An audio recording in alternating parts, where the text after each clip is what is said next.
and to reconcile cultures, values, orientation, and oneness across the continents of the world.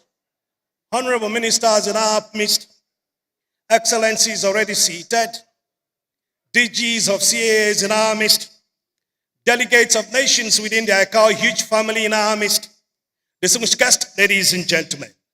The moment His Excellency Mr. President steps into this arena, we rise for the national anthem of the Federal Republic of Nigeria, and after that, the occasion will start. I welcome us to this event. I will be the compere for this occasion. My name is Dr. Oche Victor Elias. Good morning.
Dear delegates, allow me to salute the presence of our amiable Minister of State, Trade and Investment, Ambassador, Her Excellency Ambassador Mariam Katagum Yawarji. You're welcome, ma'am. Let me also salute the presence of the Honorable Minister of State, Nigeria, Works and Housing, Alhaji Umar Yakub. You're welcome, Honorable Minister. Let me salute our amiable former ICAO President, the one and only Dr. Bernard Olumuyiwa Aliu. You're welcome, Your Excellency. And whilst we're still having a montage on the essence of this wonderful conference, the chief host, our Honorable Minister of Aviation, Federal Republic of Nigeria, walked in. Join me welcome and salute the presence of Senator Hadi Sirika. Honorable Minister, you're welcome, sir.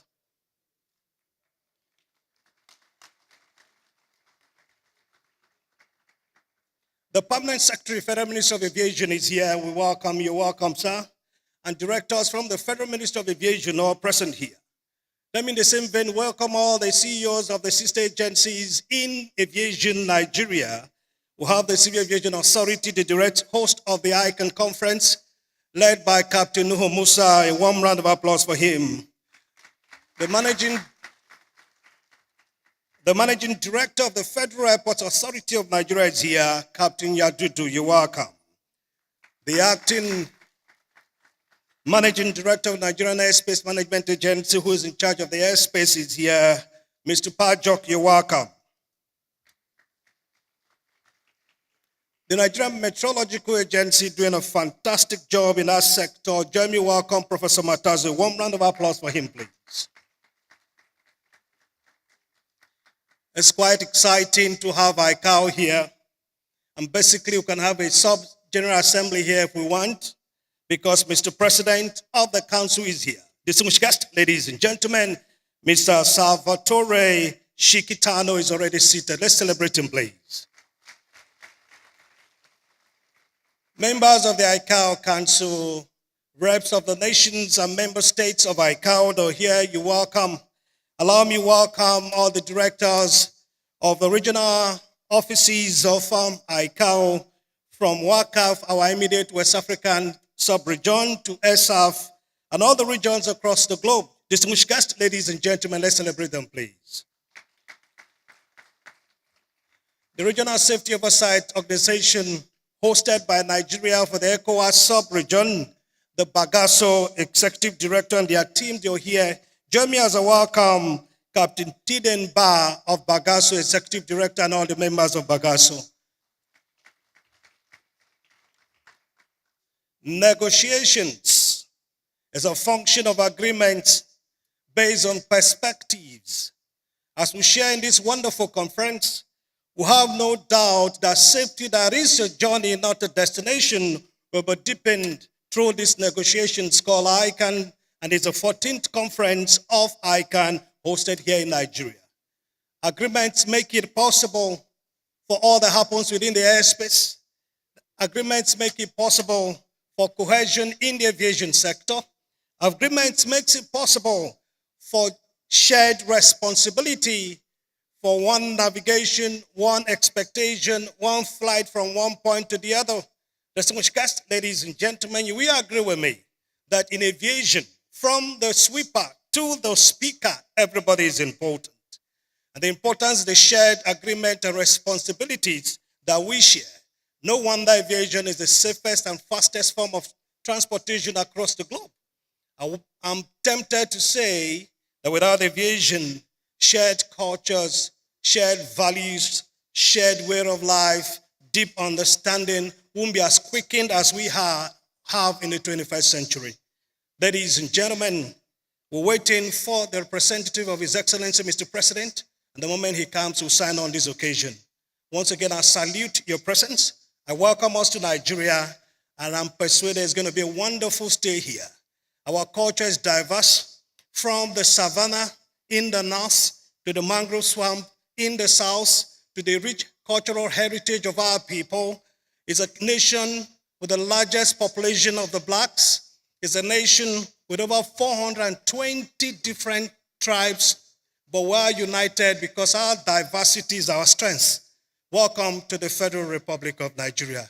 Once again, I salute you. Once again, I celebrate your presence. One round of applause for all the delegates, please.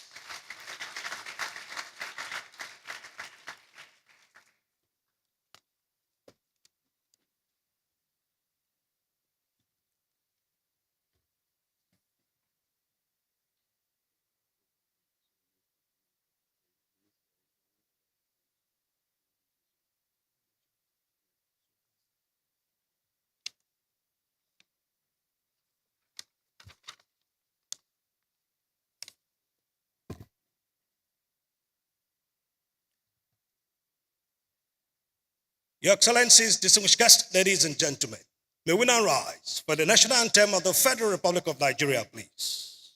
The national anthem.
We may have our seats, please.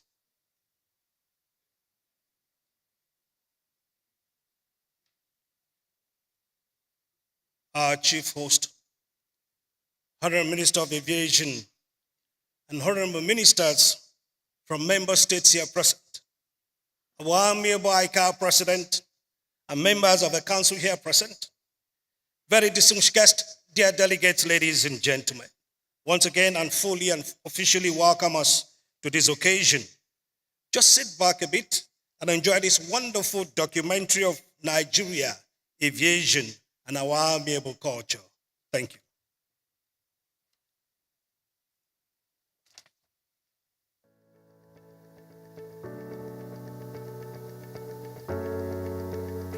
Nigeria is a unique entity, always different in beauty and style in the eyes of those who travel and return. We invite you to meet Nigeria, a landmass of 923,768 square kilometers, 220 million people, 500 languages, 250 ethnic groups. You will meet a people united in diversity. There is strength in our diversity. You will meet our sights,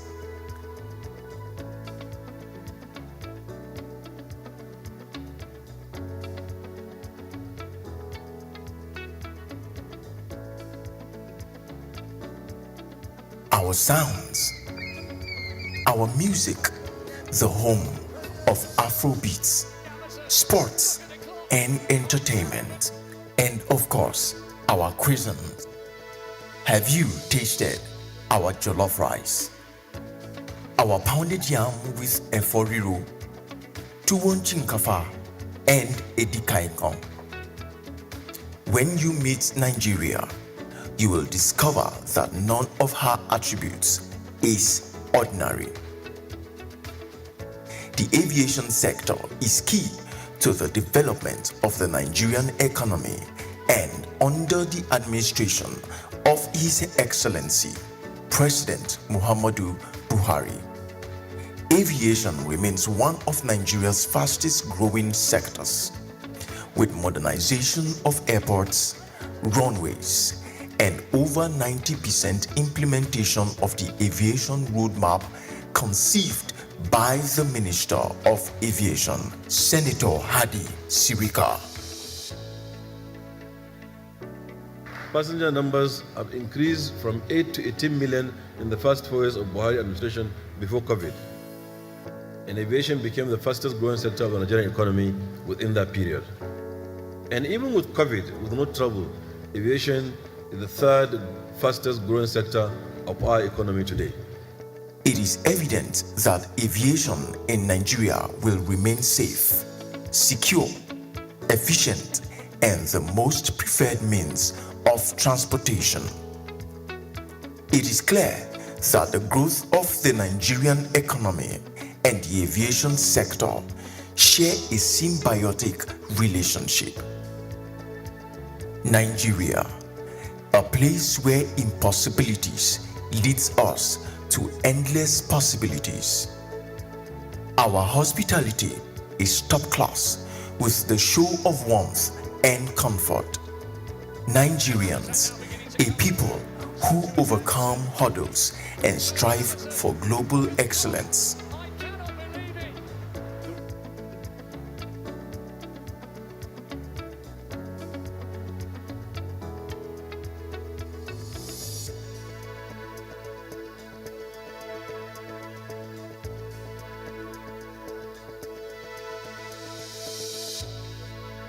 Ẹ káàbọ̀ sórílẹ̀-èdè Nàìjíríà.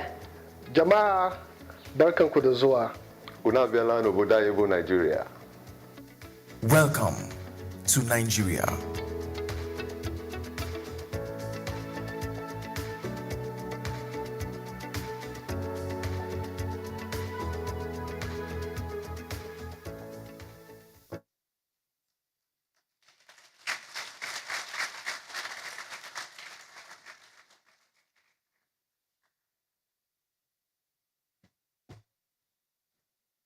Please, may we rise in honor of the representative of His Excellency, Mr. President, He's just walking in now. Celebrate him.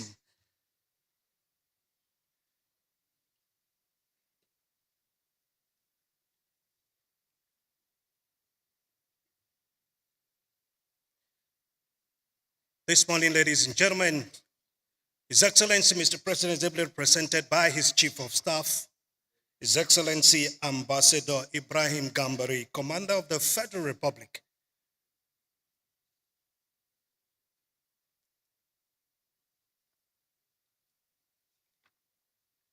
We may have our seats.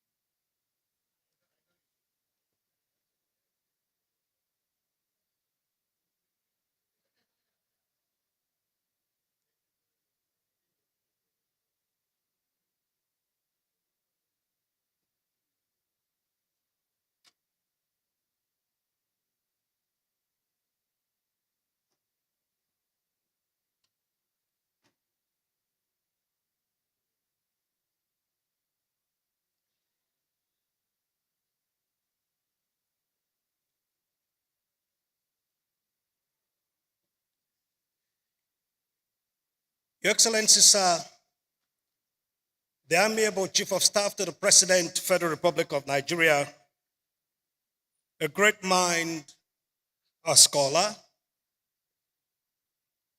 a diplomat, a father, another statesman par excellence, welcome you to this occasion this morning. The International Civil Aviation Organization is a global organization that runs the civil aviation as far as it's concerned for connectivity, for seamlessness, for safety, and all that it's necessary. Your country, Nigeria, is today hosting this week the 14th Ican conference. What's the essence of the Ican conference?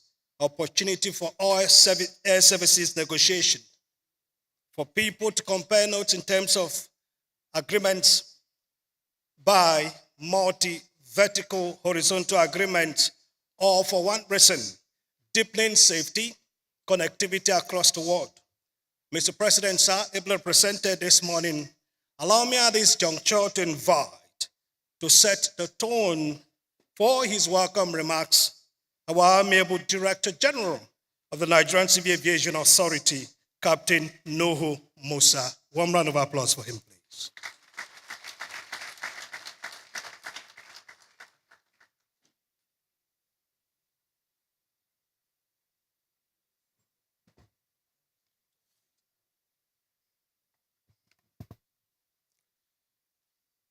The President, Federal Republic of Nigeria, Muhammadu Buhari, ably represented by the Chief of Staff to Mr. President, Ambassador Ibrahim Gambari, the President of ICAO Council, Mr. Salvatore Shakitano, members of the National Assembly here present, members of the Federal Executive Council, heads of delegations, ambassadors and heads of foreign missions, Director Generals of Civil Aviation Authorities, representatives on ICAO Council, ICAO Director Air Transport Bureau, ICAO Regional Director, Chief Executives of Aviation Parastatals, heads of international organizations, industry captains and stakeholders, ladies and gentlemen of the press, distinguished ladies and gentlemen,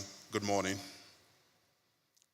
It gives me great pleasure on behalf of President Muhammadu Buhari of the Federal Republic of Nigeria and the good people of the Federal Republic to welcome you to Abuja on this August occasion of the ICAO Air Navigation Services event. Nigeria is indeed honored to have been given the opportunity to host this 14th International Aviation Air Navigation Services event, Ican 2022. It is a well-known fact that efficient air transportation plays a critical role in facilitation of movement of people and goods to various destinations on the globe while linking cities and regions seamlessly. Air travel shortens travel times between cities and countries, thus improving global trade, tourism activities, with the potentials of accelerating the socio-economic growth and development of states. Since the establishment of this unique global event by ICAO in 2008, Ican events have provided participating states with a central congregating point to conduct bilateral, regional, or multilateral air services negotiations that result in air services agreements between member states. In addition, it provides a global stage for networking opportunities for policymakers, regulators, service providers, and other industry stakeholders. I do believe at the conclusion of this event, the agreement signed, arrangement made, knowledge and ideas exchanged will further facilitate the recovery of the industry from the unprecedented impact of the COVID-19 pandemic by providing better opportunities for enhanced regional and global air connectivity. Nigeria will continue to support and advance the ideals and objectives of civil aviation, particularly in the African region, through the continuous support and hosting of ICAO programs and events.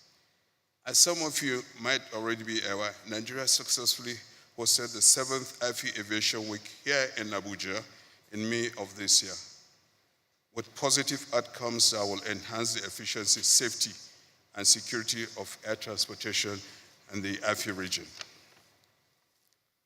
At this juncture, I wish to express my sincere appreciation and thanks to the Honourable Minister of Aviation, Senator Hadi Sirika, and his team for the unflinching support during the preparations for the hosting of this Ican event. I also acknowledge the contribution of support of the various aviation agencies towards ensuring a successful hosting of Ican 2022. Finally, my commendations goes to the ICAO team and the local organizing committee for working tirelessly to put this event together. Your Excellencies, distinguished guests, I once again welcome you to Ican 2022, and I hope you'll find the time to enjoy our beautiful city of Abuja. I wish you all successful and fruitful deliberations. Thank you for listening.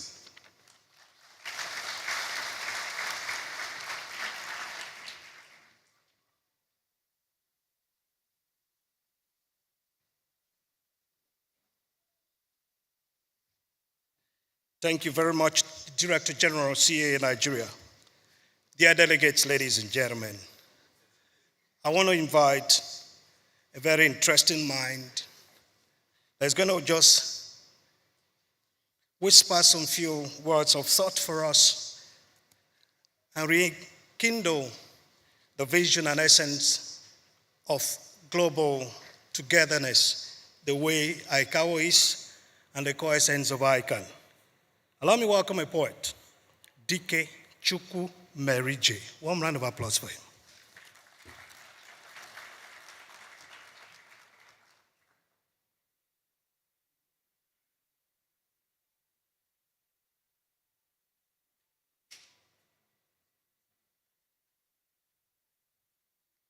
Good morning.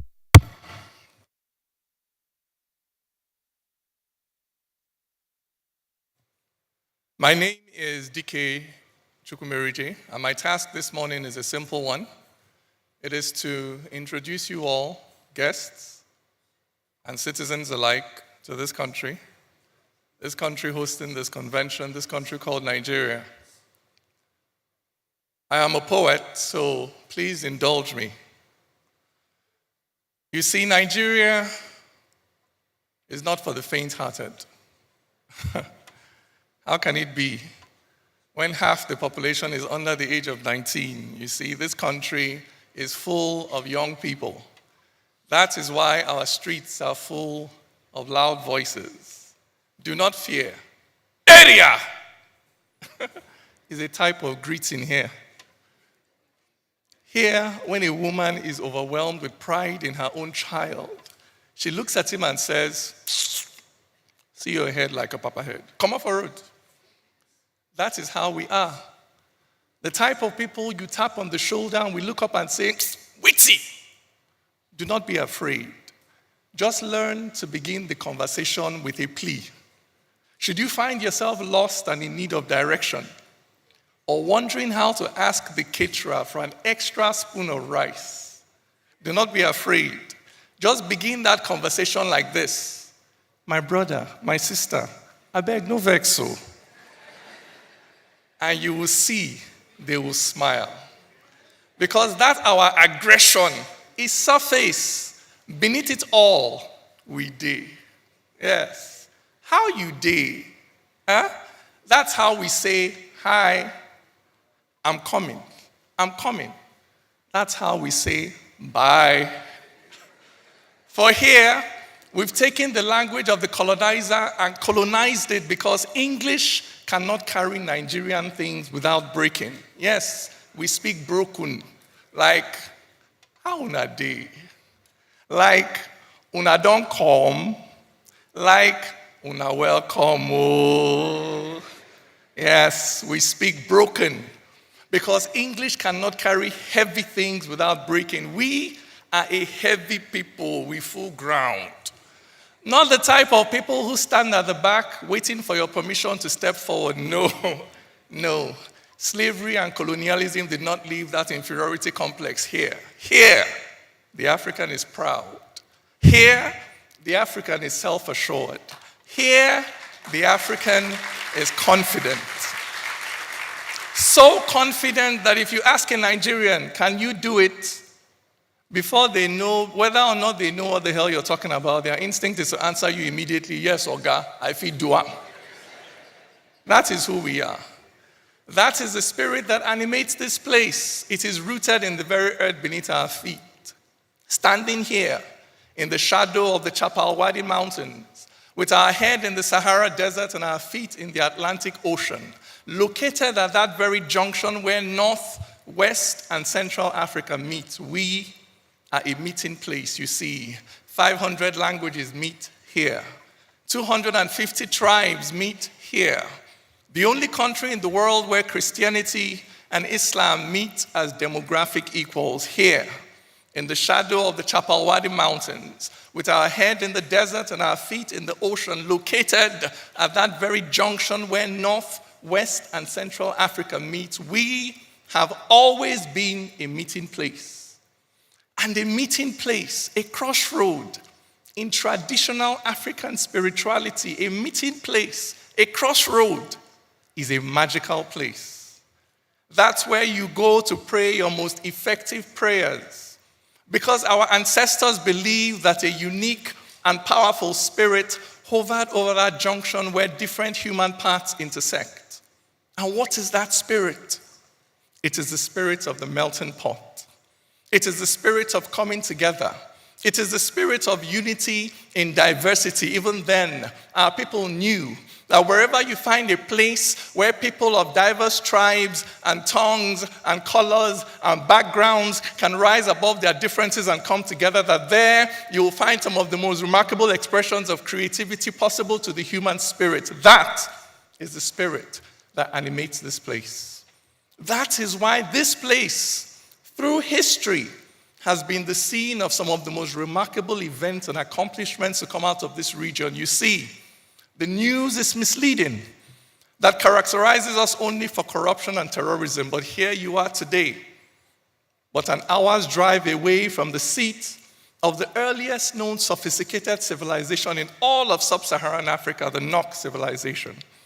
Here you are today, but an hour's flight away from the takeoff point of one of the greatest migrations in human history, the Bantu migration that spread the knowledge of farming and ironworking all across sub-Saharan Africa. Here you are today, but a few hours' drive away from the Bronze Age civilization of Igbo-Ukwu, from the eternal capital of Kanem Boronu, the seat of West Africa's oldest continuous kingdom. You see, the news is misleading, that characterizes us only for corruption and terrorism, but here you are today, but a few kilometers from the ancient walls of Sungbo, second in length only to the Great Wall of China. Here you are today, within short distance of the iconic Sokoto Caliphate, of the great Benin Empire, of the seat of the old Oyo Kingdom. Here you are today, within touching distance of the sacred groves of Oshun, that has since exported its formidable pantheon of Yoruba deities to such South American countries like Brazil and Colombia, where today Obatala is deity. Here you are today, but a short domestic flight away from the Atlantic ports of Badagry and Calabar, from which Africans were taken as slaves in such numbers that today the Nigerian DNA is one of the most prominent in the African American population. You see, this place has always imprinted itself on the world. Our relevance to the shaping of global culture did not begin with that familiar song. I know you know that song. Our relevance to the shaping of global culture did not begin with that song. Let me see you go, lo, lo, lo, let me see you go, lo, lo, lo. No. Our capacity to be relevant to the shaping of global culture did not begin with Kiss Daniel and his famous song. It did not begin with Burna Boy and his Grammy. It did not begin with Chimamanda Ngozi Adichie and her TED Talk. It did not begin with J.J. Okocha and his football skills. It did not begin with Wole Soyinka and his Nobel Prize. It did not begin with Fela. It did not begin with Achebe. It did not begin with Aliko Dangote. It did not begin with Amina Mohammed at the UN, or with Ngozi Okonjo-Iweala at the WTO, or with Olumuyiwa Bernard Aliyu at the ICAO. No. Our creative, entrepreneurial, pull yourself up from the ground spirit that has given the world Afrobeat and Nollywood and Naija Jollof. Our creative, entrepreneurial, pull yourself up from the ground spirit is as old as the ground beneath your feet. It is rooted in our very geography, the same geography that conspired to make us such a natural meeting place. I tell you, it is no accident that the same geographical space that incubated so many of the iconic kingdoms and peoples of ancient West Africa is today home to the biggest economy in Africa and the most populous black nation on the face of this planet. That is where you are.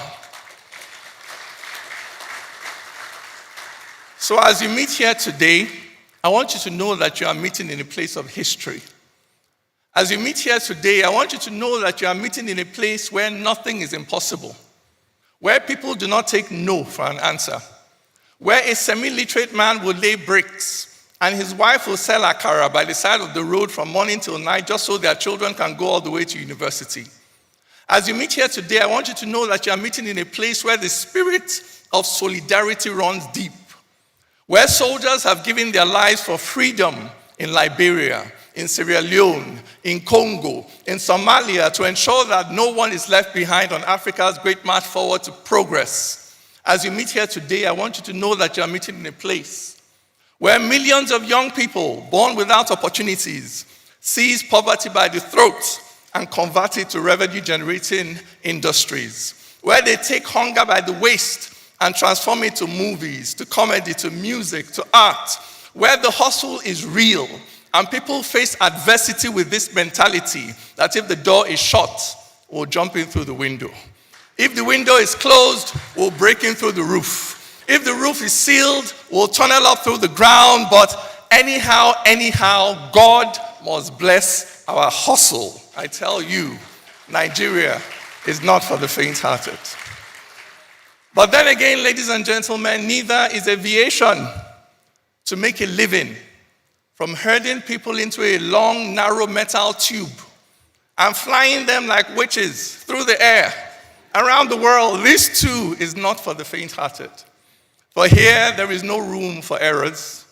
Here, there is no room for cutting corners. Here, there is no room for excuses. Here, there is no room for security lapses. Here, there is no room for accidents. And yet, if the whole world is itself to become a meeting place, if this incredible planet is itself to become a crossroad, if this beautiful earth that we all call home is itself to become a melting pot, then these planes, your planes, must continue to take off and land safely and in a sustainable manner every single day so that East can meet West, so that global North can meet global South, so that the woman can be reunited with her lover, so that the young can pursue their dreams, so that the narrow-minded can go there by themselves and see that everywhere, underneath the differences in culture and language, that everywhere humanity is basically the same. For there is nowhere you will arrive at on this planet and fail to find love and hope and faith and fear and lust and greed and that human struggle to rise above the baser aspects of our humanity, that eternal struggle to live our children better lives than we had. This is the power of travel, to familiarize the strange and bring us all to this recognition that when all is said and done, though oceans and mountains may separate us today, still, wherever you fly into on this planet, you will discover that there is but one race, and that is the human race. This is what you must keep in mind today as you negotiate, that I am not your enemy. That man or woman seated across from the negotiating table from you is not your enemy. That they are just like you. That their children need to eat too. That their aviation industry needs to grow too. That their country needs to develop too. That we belong to one global community, all of us, and that global community is seated on one flight. And in the end, it does not matter whether your country is seated in first class, business, or economy. A fire in any section of this plane will eventually bring us all crashing down. This is what you must keep in mind today as you negotiate. That fairness is the only type of sustainable fuel fit for this journey. That justice alone will provide the lift that this aircraft requires. That it is only equality, only equal access for all in bilateral and plurilateral and multilateral arrangements, only equal opportunities for all, regardless of race or region or religion, only equality will keep the wings of this plane even, so that this critical global industry can continue to take off and land safely and in a sustainable manner every single day. Ladies and gentlemen, this is a task before you today, and it is not for the faint-hearted. But then again, nothing worth doing ever is. Welcome to Nigeria. Area!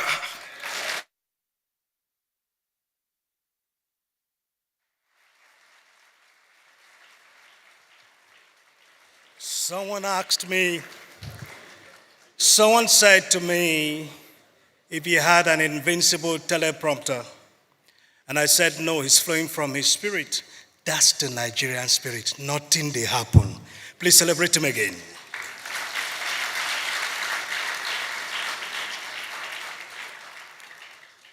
Dear delegates, your excellencies, ladies and gentlemen, barely some months ago, we had the 41st ICAO assembly, and it was fantastic. It was rich, qualitative, clinical, empirical in all its deliberation because of the driver. I'm tempted to say we should give more responsibilities to women because management is in their nature, their DNA, in their creativity. Distinguished guests, ladies and gentlemen, let's celebrate the women in our fold for all they do.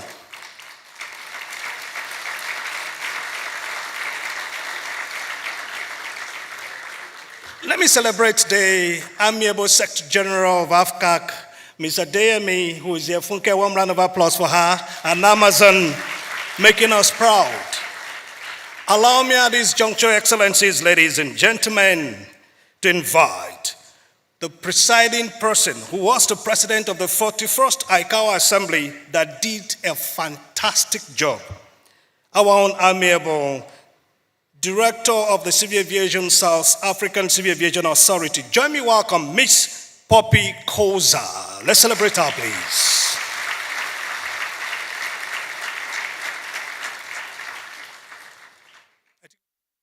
Creativity wears the cap of a woman. Creativity is there. Celebrate them again, please.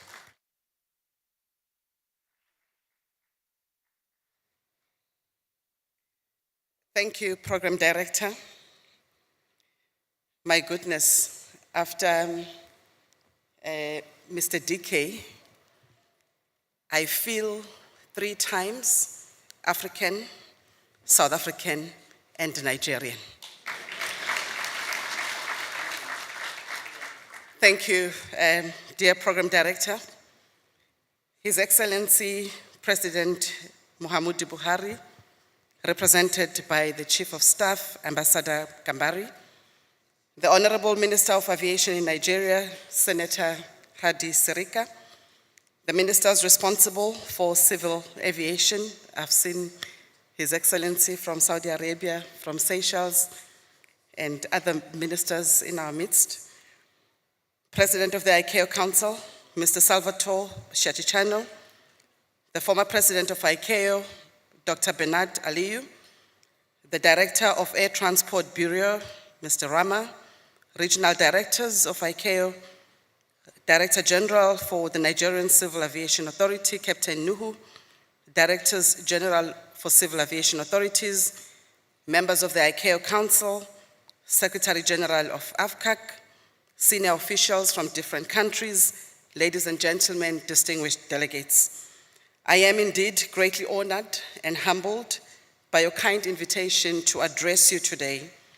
Your Excellency, please allow me to thank the government and people of Nigeria for the hospitality which we have enjoyed since our arrival in the beautiful capital city of Abuja. On a personal note, I must declare that there is nothing that I enjoy more when I visit this country than the hearty cuisine on offer, especially the jollof rice. I would like to acknowledge and appreciate the International Civil Aviation Organization for creating this platform for member states to engage on air transport agreements. Having emerged from the past 2 years of COVID-19, it is indeed befitting that this year's conference is enjoyed both physically and remotely for those who opted to do so. Program Director, ICAO remains an anchor on issues of air navigation and on matters of cooperation between member states. The preamble to the Convention of International Civil Aviation, signed in Chicago on 7 December 1944, expresses the spirit of this week's engagement very aptly when it says, and I quote, "The future development of international civil aviation can greatly help to create and preserve friendship and understanding among the nations and peoples of the world. Yet its abuse can become a threat to the general security." It continues to say, "It is desirable to avoid friction and to promote cooperation between nations and peoples upon which the peace of the world depends. Therefore, governments, having agreed on certain principles and arrangements in order that international civil aviation may be developed in a safe and orderly manner, and that international air transport services may be established on the basis of equality of opportunity and operated soundly and economically, having accordingly concluded this convention to that end," closed quote. It is a huge achievement that as we embark on this 14th Ican meeting, we can already count about 160 states that have benefited from platforms such as these. It is my hope that we will add more similar success stories before the end of this week. Program Director, the worst of the global pandemic seems to be behind us, and we are beginning to see positive recovery trajectory from the devastation of the COVID-19. Although we are not out of the woods yet, and I understand that the number of infections is growing in some parts of the world, what is pleasing though is that under the leadership of ICAO, we have established highly effective protocols. Our experience in the difficult circumstances that we faced during the hard lockdown, where air travel grinded to a halt, reducing air transport movements in an unprecedented manner, contributing to global economic crisis, followed and the challenges of getting vaccines from one country to another, These were telling signs, and they have taught us that closing borders is not the answer. It would be great if, as part of our engagements this week, we would also encourage each other to exploit the lessons we learned during the harsh 2 years of the pandemic and continue to keep the borders open.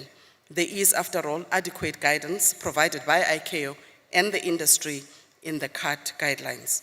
Program Director, we are all acutely aware of the social and economic benefits of improved aviation connectivity, especially in tourism, trade, the generation of jobs, improved living standards, and the alleviation of poverty, not to mention the importance of air transport for medical emergencies in remote locations and rapid responses to disasters.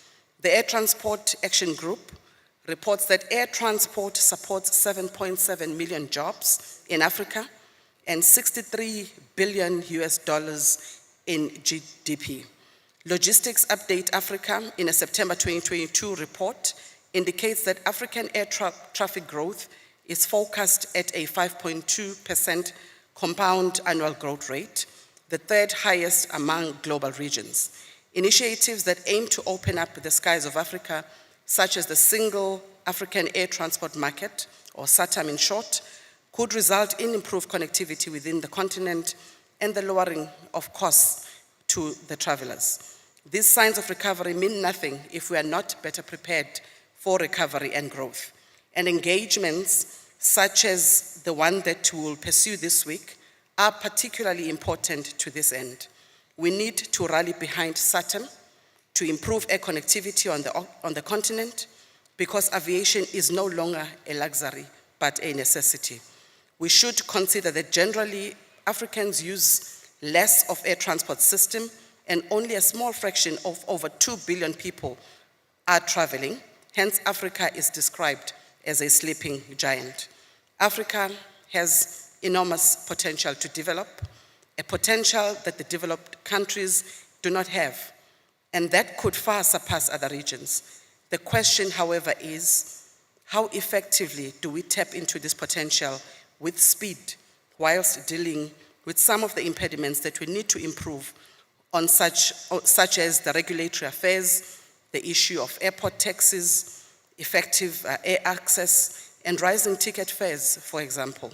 As we negotiate the air services agreements, we must ensure that we give meaning to improved connectivity objectives to the benefit of the consumers of these services, as well as the socio-economic development of our countries.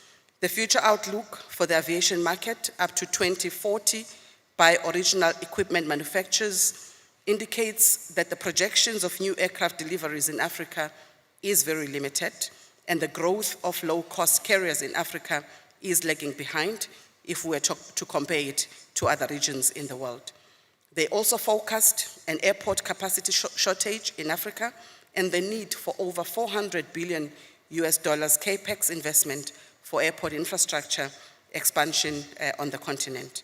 We must all throw our weight behind initiatives that can help our states to recover economically, and I do believe that we are in agreement that aviation sector is the sector that will continue to thrive when there is mutual cooperation and collaboration between countries towards having strong airlines and effective routes.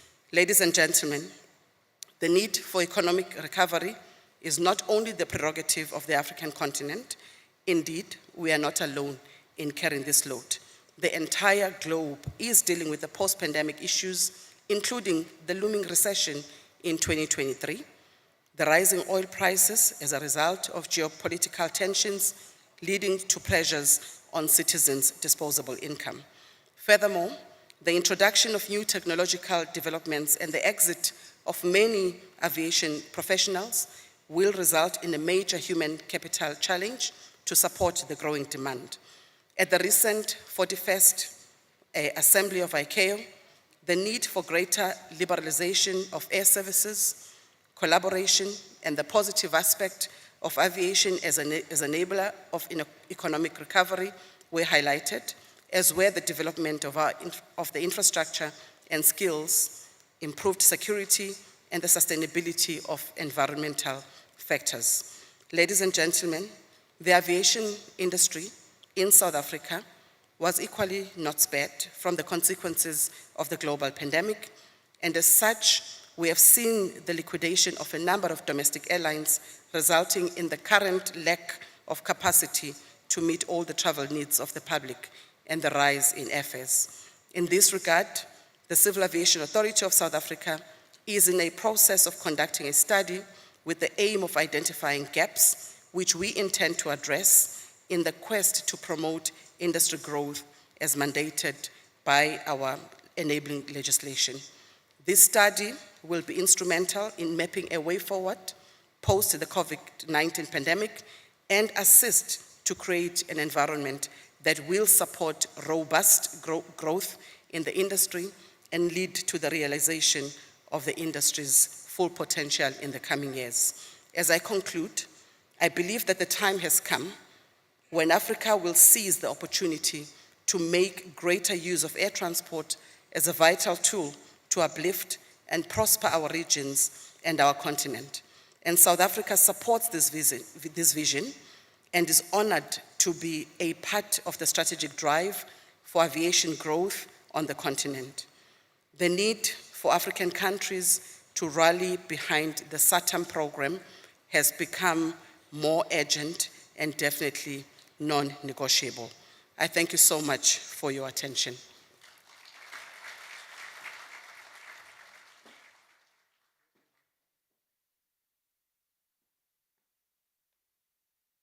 Your Excellency, Mr. President, distinguished guests, ladies and gentlemen, I want to believe that part of the negotiation you're going to do today or through the week in Nigeria will be whose jollof rice is the best. Is it a Nigerian jollof rice, Ghana, or Senegal? And by Friday, we will know whose jollof rice is the best. And it to be best, you consider Nigeria. Distinguished guests, ladies and gentlemen, we need to move as fast as possible for the want of time. At this juncture, permit me to invite our amiable ICAO President for his goodwill message, Mr. Salvatore Shikitano. Let's celebrate him, please.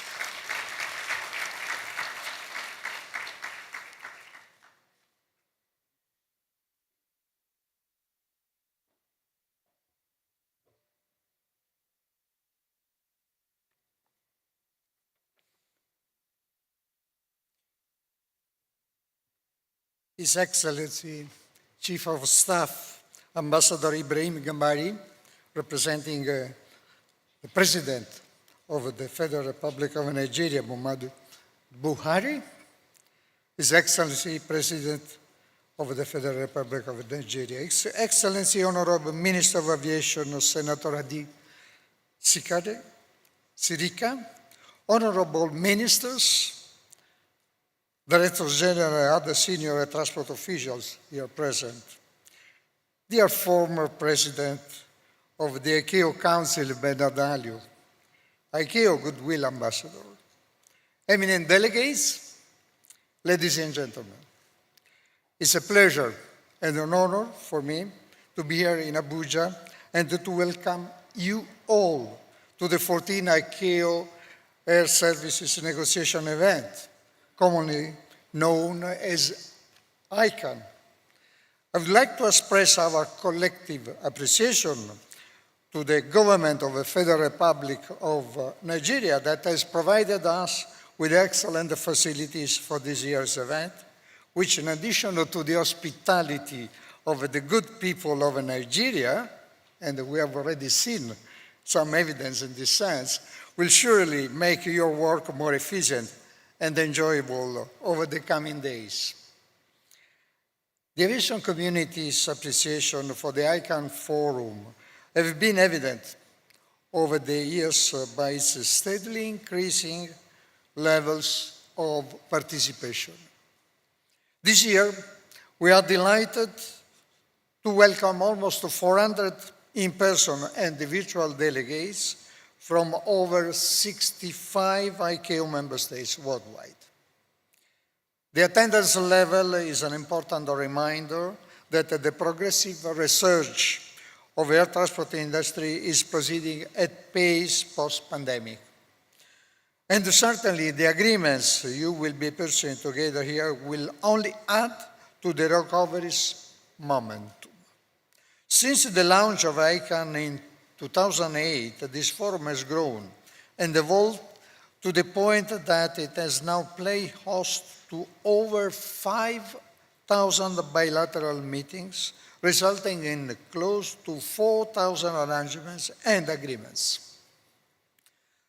Recognizing its increasing value as an efficient cost-saving negotiation and networking venue promoting the liberalization of their services, states to ICAO's 41st Assembly this past October acknowledge its value and encourage its wider use.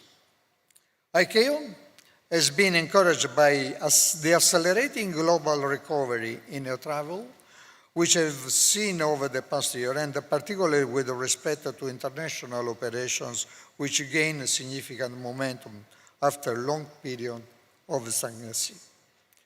Compared to 2021, passengers totals globally increased by around 50% from January to September this year, reflecting a 70% recovery of pre-pandemic volumes. This global trend holds true for Africa as well. By the end of the year, ICAO is projecting that this continent will have recovered as much as 80% of its pre-pandemic passenger traffic. I would also note that Nigeria's air travel recovery in particular has been quite remarkable, with fully 90% of 2019 pre-pandemic capacity offered for the country having now been restored. Air cargo played an instrumental role in keeping societies connected with food and medical supplies throughout the pandemic, and with keeping consumers connected with the producers through the surge of e-commerce, which was witnessing during the worldwide lockdowns.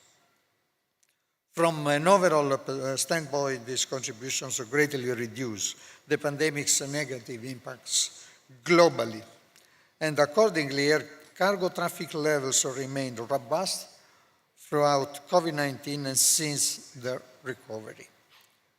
3 world regions posted their traffic gains this year versus 2019, including Africa, North America, and the Middle East, with Africa furthermore posting a double-digit increase.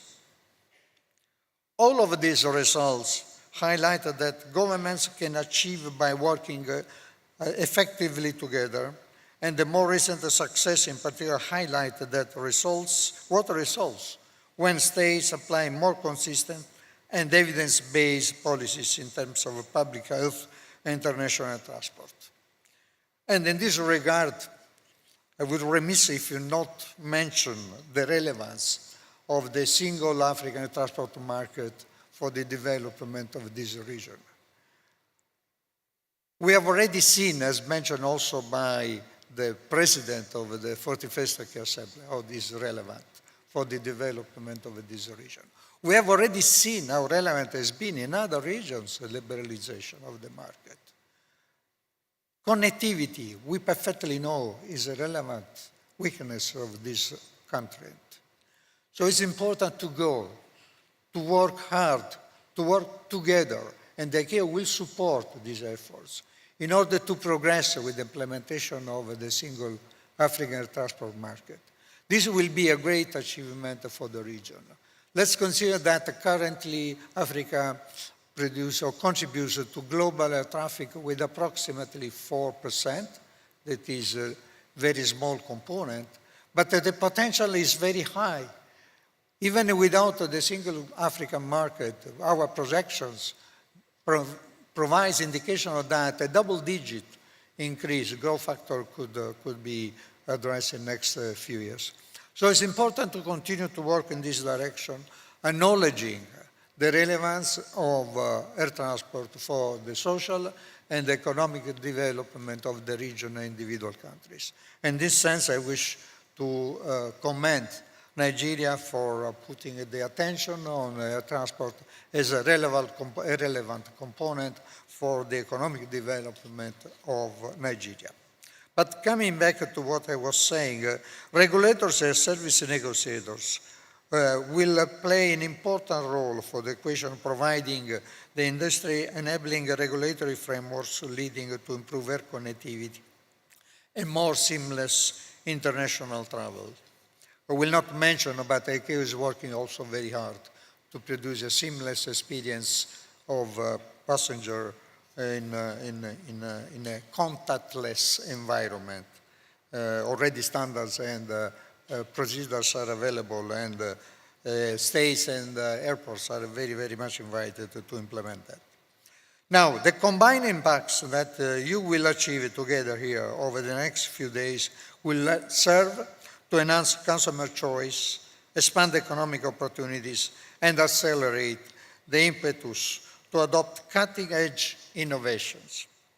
As you embark on this intensive work, I would like to highlight a few key priorities and issues to help guide your consideration.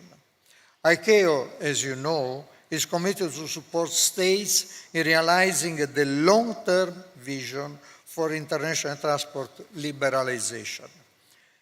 At our recent assembly, states have accordingly prioritized the liberalization of market access for airlines and the removal of barriers to access wider capital markets with relaxed nationality requirements for lines ownership.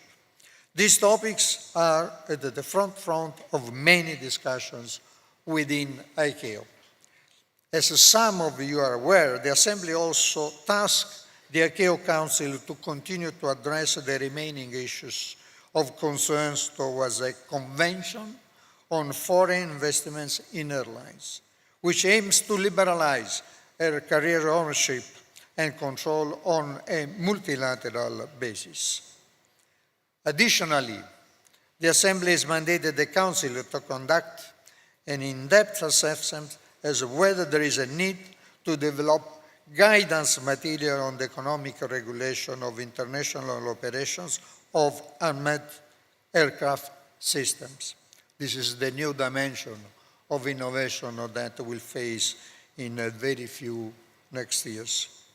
Due focus must also be placed on the modernization of infrastructures and the passengers facilitation process, as well as toward the harmonization and convergence of regulatory approaches. Finally, we must assess whether a specific international agreement to further liberalize air cargo services should be developed, notably in view of the surge of global demand for these services post-pandemic. I wish to stress this point. The pandemic has shown that cargo has been resistant or resilient because the demand is global.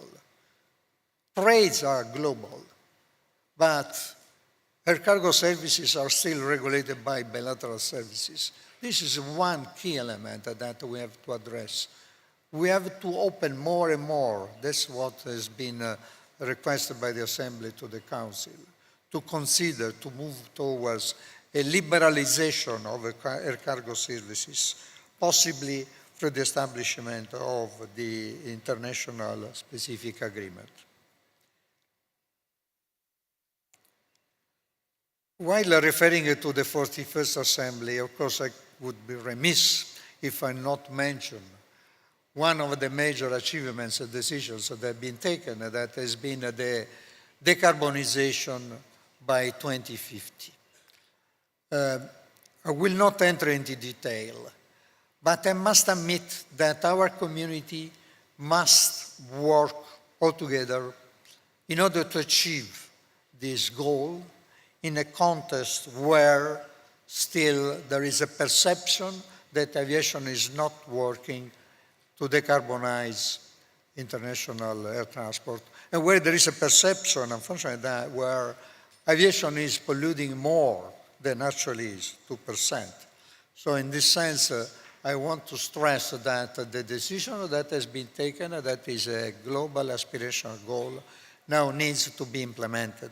And ICAO is fully committed to work in view of the organization of an international conference on alternative fuels or sustainable fuels that will be organized in November 2023. This will be a major step towards the creation of awareness and the coordination of processes for decarbonization of international transport.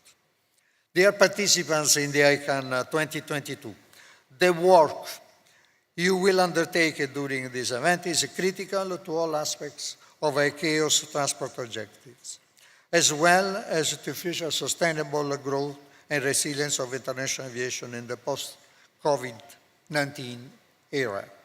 ICAO will continue to maintain its firm commitment to work with states, regional and sub-regional bodies in the development of measures to foster cooperation, including the development of variabilized arrangements towards achieving the long-term vision for international transport liberalization. I would like to once again express our profound gratitude to the government of Nigeria, the Honorable Minister of Aviation, Senator Adi Sirika, as well as the Director General of the Nigerian Civil Aviation Authority, Captain Musanu, and his team for their continuous support to ICAO, and in particular to their generosity in hosting this year's ICAO event. Hosting this event for the third time in Africa demonstrates not only Nigeria's commitment to the global success of our sector, but also its recognition of the economic benefits that ICAN can bring about to both its participants and to its host. I wish everyone very fruitful and mutually beneficial negotiations, and I wish to thank you very much for your attention.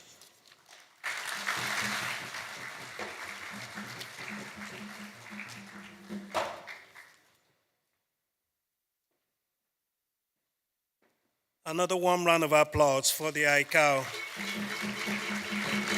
President. Your Excellencies, dear delegates, ladies and gentlemen, Nigeria is diverse, but I want to present to you this morning the unity dance. When we say Wa, it is one of the major tribes, it's a Kam. Zo, it's Hausa, Kam. Bia, in Igbo, means calm. Our diversity is our strength. Distinguished guests, ladies and gentlemen, the unity dance.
This dance requires a lot of energy. You don't do Indomie in the morning and just have tea in the afternoon. Perhaps take a slice of bread in the evening and do this kind of dance. Quite physical, very engaging, and very demanding. Aviation is about precision. When the young man was going up and down, I said he needs to align well, because if he doesn't align well, we may need an ambulance. Those that understand, understands.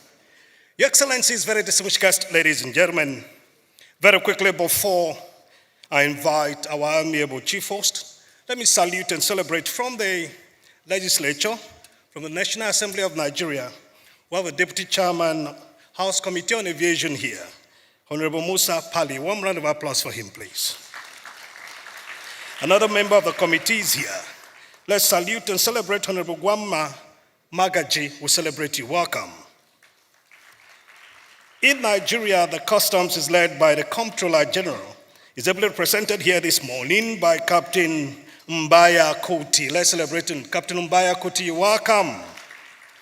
Distinguished guest, Nigeria is a destination for aviation. A journey so sweet, so we're getting altitude by the day in terms of deepening safety and committing to business negotiation and the global aviation, one country, no country left behind vision and initiative. I want to salute the drive of our amiable leader who is in charge of policy and directive as far as Nigeria aviation is concerned. Join me, welcome the chief host, Honorable Minister of Aviation, Senator Hadi Sirika, for his goodwill message. Let's celebrate him, please.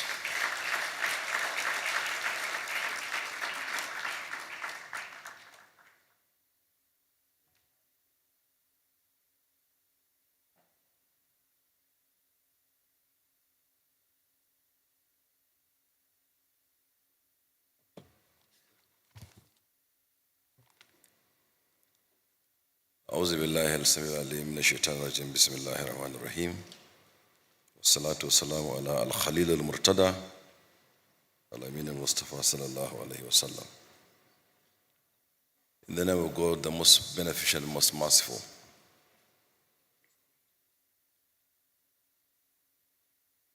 Mr. President, President of the Federal Republic of Nigeria, President Muhammad Buhari, ably represented by our own dear father, leader, and mentor, the Chief of Staff to the President, His Excellency Professor Ibrahim Gambari. And before I continue with the protocol, please, distinguished ladies and gentlemen, allow me a minute to introduce Professor Gambari. Of course, Professor Gambari was a Minister for External Affairs or Foreign Affairs nearly 4 decades ago. He is an academic par excellence. He's not new to the UN. He'd been our ambassador in the UN, president in, president out for some 5 heads of governments of Nigeria. He is a special advisor on Africa as UN Under Secretary General. And of course, he's written lots of books and papers. The one I most remember and loved is Theory and Reality in Foreign Policy, Nigeria After Second Republic. Sir, you are most welcome. And the representation, it's unique, and we thank Mr. President. I'll leave the reasons why Mr. President is not here himself to you, sir, to say. The President of ICAO Council, our own dear friend, Mr. Salvatore Shakiatano, the members of the National Assembly and Parliaments, honorable ministers and members of cabinet here present, ambassadors and heads of foreign missions here present, representatives of ICAO Council, of course our own dear Dr. Bernard Olumuyiwa Aliyu, the immediate past president of ICAO Council, my friend, my leader in the industry as well, the ICAO Director of Air Transport Bureau, my friend, of course, Mohammed Rahama, whom we have special connection, the ICAO Regional Directors, of course, with the GACA President specially mentioned here, and my dear sister, Poppy Koza, whom you have heard, the Chief Executives of Aviation Paracitals, of course, I won't forget the one who trained, those who trained us. Of course, Captain Bob Hayes. Captain Bob Hayes is almost 90 years old, and he's the first pilot in Nigeria.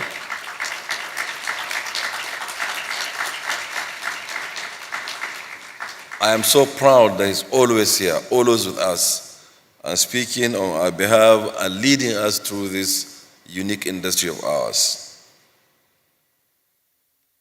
Heads of international organizations, industry stakeholders, of course, my own dear Adefunke Ademi, the Secretary General of African Civil Aviation Commission, AFCAC.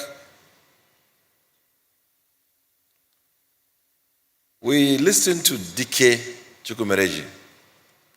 Most of you are surprised, I am not, because I sat in the Senate of Nigeria with his father,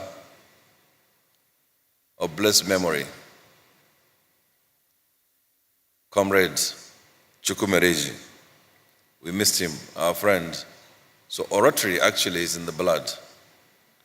I'm not surprised at all. You're also welcome, and thank you. Gentlemen of the media, my friends, and distinguished ladies and gentlemen. So I am very highly honored to be here and be part of this eminent gathering of air services negotiators, aviation regulators and professionals, and the industry. You are all welcome to this city of ours, the city of Abuja, the capital of our dear country, Nigeria. I wish to express my gratitude to the President of the Federal Republic of Nigeria, President Muhammadu Buhari, for finding time out of his busy schedule to be with us, as represented by Professor Gambari this morning. Mr. President, your presence here underscores the importance that your aviation places on air transportation since assuming office. Mr. President, I use also this opportunity to thank you for approving our roadmap, which has shown tremendous amount of growth, permitting Nigeria to debunk the general saying that aviation doubles every 15 years. Actually, aviation tripled within the first 4 years of the Buhari government. I am delighted to see the number of high-level personalities that are participating at this important event, particularly having with us my friend and President of the ICAO Council, Mr. Salvatore Shakitano. Your presence, sir, at this event is a great honor to Nigeria and Africa. It shows your commitment to the development of air transportation in Africa and the world. The Ican event, which has been held in all regions of the world at least once, has brought tremendous benefits to participating and hosting states. This is why many states are eager and willing to host and participate at the event.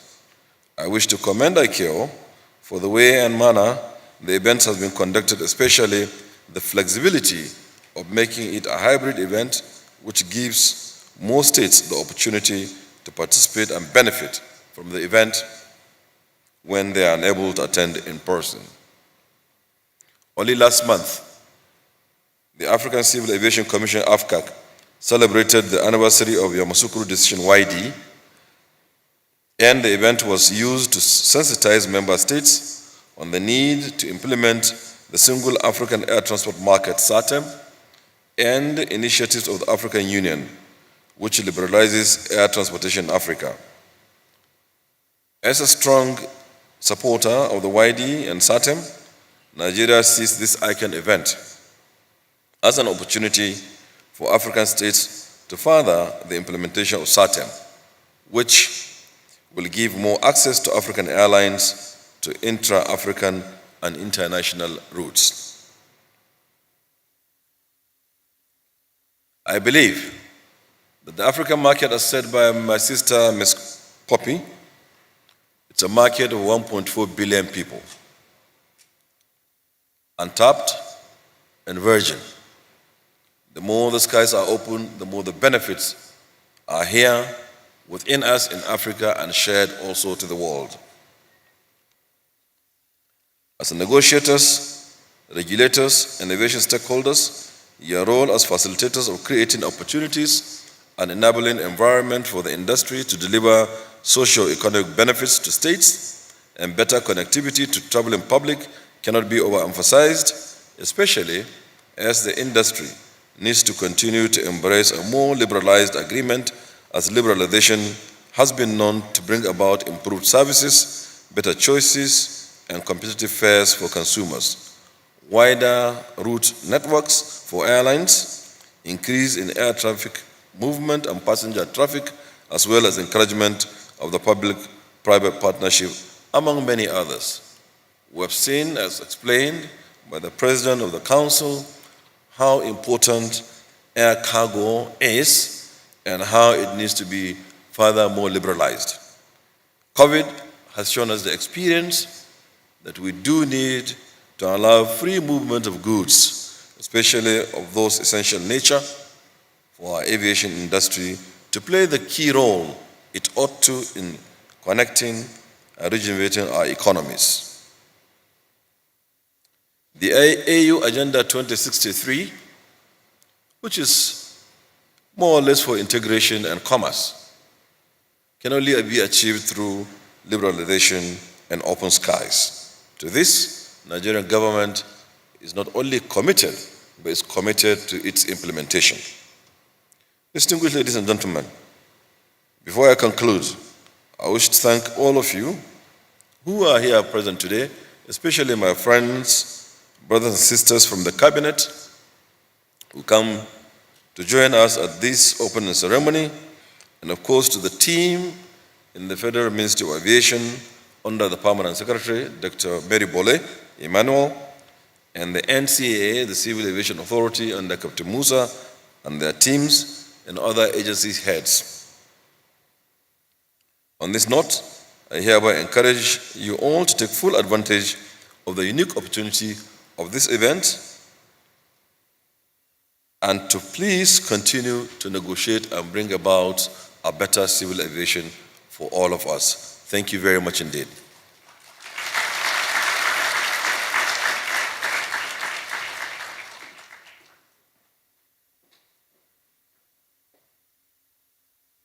Please celebrate the Honorable Minister of Aviation, Nigeria again.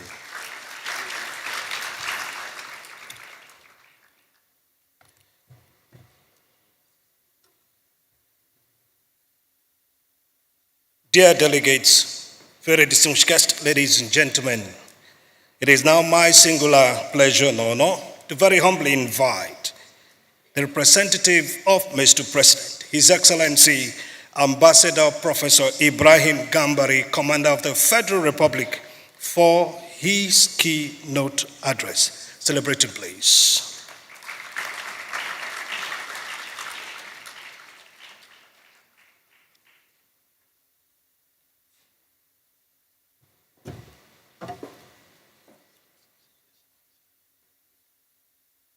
Please kindly have your seats.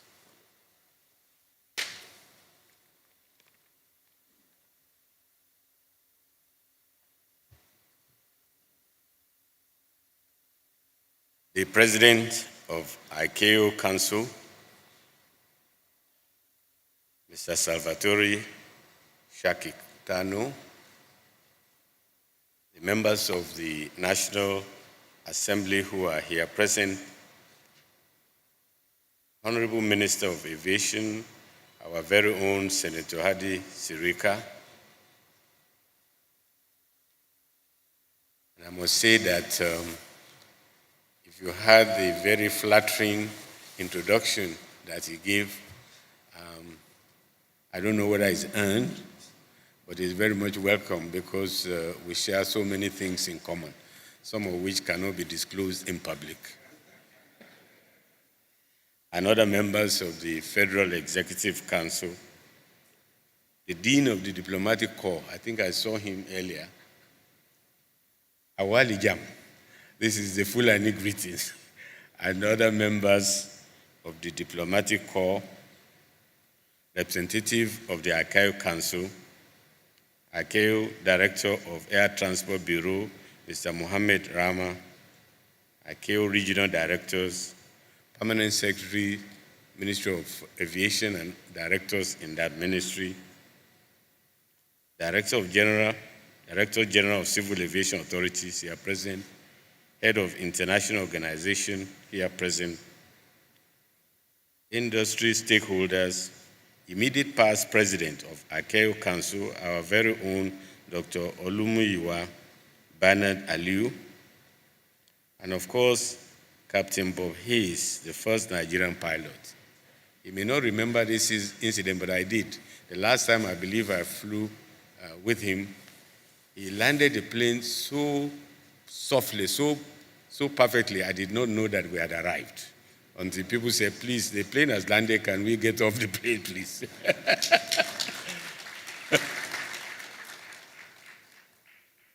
You have touched the life of so many and made an impact on this industry. Gentlemen of the press, distinguished ladies and gentlemen, and of course, DK Chukwumerije, who has divulged a number of secrets of our people. I would just like to add two more before I go into the President's speech. When you call a Nigerian, say, come,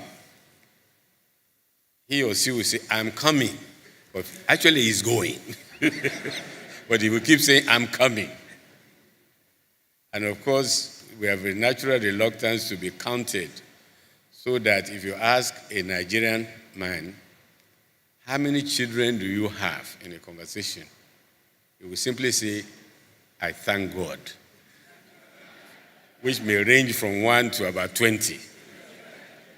But Mr. President has declared that we have to get up and be counted and approve that a national population and housing census be conducted this coming year so that we know exactly how many people we are.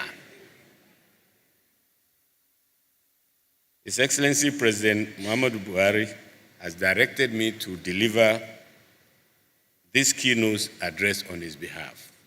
He had wanted very much to be here, but a compelling national interest matter is such that he is out of Abuja, and he directed me to read this keynote address on his behalf. And I quote, "It is my pleasure," that means the President's pleasure, "to welcome you all to Abuja, Nigeria, for the 14th International Civil Aviation Organization ICAO Air Services Negotiation Event, Ican 2022. Nigeria is honored to have these distinguished captains of the aviation industry and negotiators from all over the world who are participating in this event, both in person and virtually. Having this unique and important event for the third time in Africa demonstrates ICAO's determination and interest to support the sustainable development of air transportation in the region, the African region. I therefore wish to take this opportunity to commend the ICAO under the leadership of Mr. Salvatore Shakitano, the President of ICAO Council. I also want to express my gratitude to the immediate past president of the ICAO Council, Nigeria's very own Dr. Olumuyiwa Bernard Aliu, who championed the ICAO No Country Left Behind initiative. Nigeria, as a member of the ICAO Council since 1962, just 2 years after our own independence, has continued to collaborate with other member states in making valuable contributions to the work of the Council and its activities, including supporting the ideals and aspirations of ICAO, as well as achieving its strategic objectives. I wish to reaffirm that these efforts will be intensified, particularly in offering support and assistance to other developing countries. One of the fundamental building blocks of the solid partnership between Nigeria and ICAO is our commitment to supporting the implementation of ICAO standards and recommended practices, as well as the range of the organization's programs and policies, particularly in the African region. Nigeria continues to champion the cause of aviation safety, security, and facilitation throughout the continent, with our ongoing support on the comprehensive regional implementation plan for aviation security and human resource development fund, HRDF plans. We are also a signatory to both the Memorandum of Understanding, MOU, and the Memorandum of Implementation, MOI, of the Single African Air Transport Market, SATM, a critical component of the African Union's Agenda 2063, aimed at rapid economic development, integration, facilitation of trade and commerce, and free movement of persons. Another significant contribution is our hosting of the headquarters of the Banjul Accord Regional Safety Oversight Organization, BAGASU. We are also a major contributor and participant in the Regional Accident Agency, the Banjul Accord Accident Investigation Agency, BAGAIA. More recently, Nigeria made a donation to ICAO Voluntary Air Transport Fund in order to be part of global efforts for recovery from the coronavirus pandemic, COVID-19. We made an equally significant financial contribution to the Safety and Human Resources Fund, in addition to hosting several ICAO meetings and regional workshops, including the widely acclaimed ICAO World Aviation Forum, AWAF, in 2017, and remotely piloted aircraft system symposium. This has actually enabled us to develop new skills and expand our horizons in connecting with the growing number of stakeholders that we would not have been able to reach before. I want to assure you that we have taken our commitment seriously to champion the cause of aviation safety, aviation security, and facilitation in Africa. The government of Nigeria has adopted a civil aviation policy centered on liberalization and public-private partnership, PPP, initiatives. This has resulted in significant growth of the industry, including huge investment in our nation's airports, which has increased our airports' capabilities, capacities, and growth of the domestic airline industry.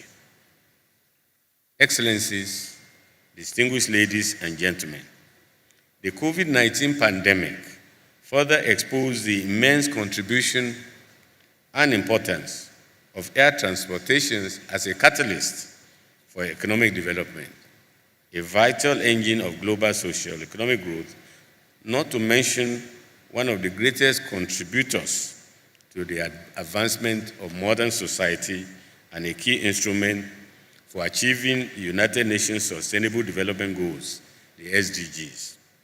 This became more evident during the COVID pandemic.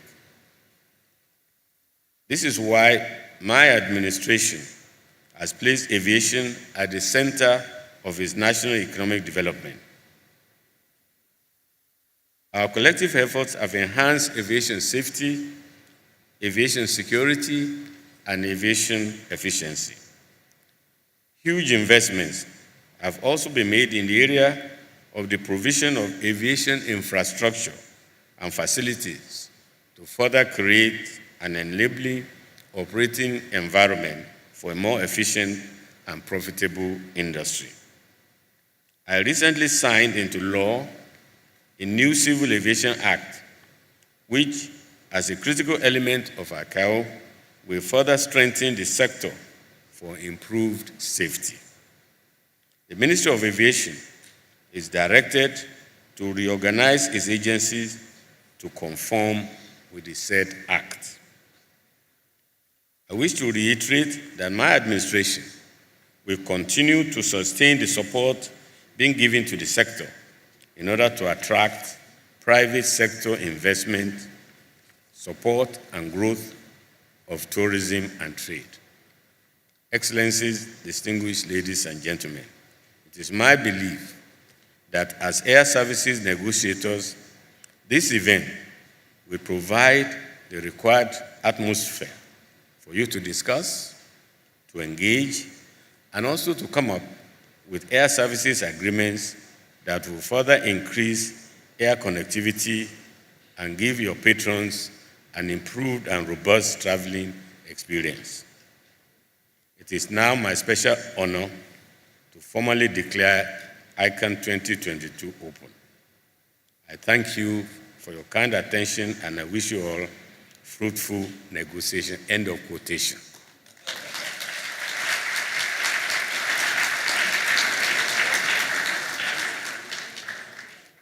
That is the address by the President.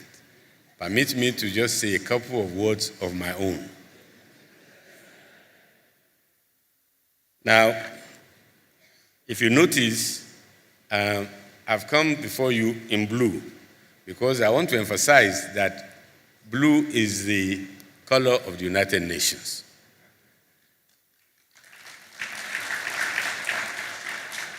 And ICAO is an international organization which actually precedes the signing of the Charter in San Francisco in 1945, which formally established the United Nations.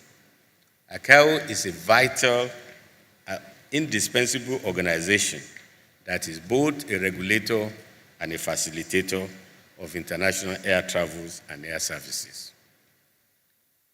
When anywhere in the world a plane takes off and lands in another country or a third country, we don't often realize that that simple act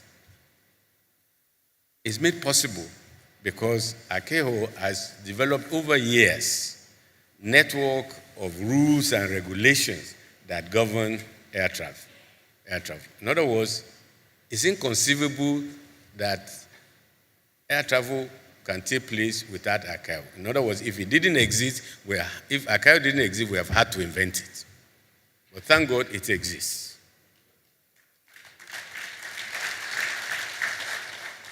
And it's regularly reinventing itself so that, as is said by the immediate past president of ICAO Council, no one country is left behind. I also want to commend the organizers of this event for bringing together air services negotiators so that instead of ministers going to several other countries to negotiate agreements, you have one place, one stop, and you have therefore made possible for those of us present at the Federal Executive Council meetings to see our Minister of Aviation more than once every 3 or 4 months. In this, you have made it possible for us to also benefit from the wisdom of distinguished Senator Adi Sirika, not only in the aviation industry, of which is part and parcel, a trained pilot, but also has gathered so much wisdom that has influenced his contribution to several other subjects that come up in the Federal Executive Council meetings. So with this, Mr. President's words and my own, I want to thank you once again for listening, and may God bless us all. Thank you.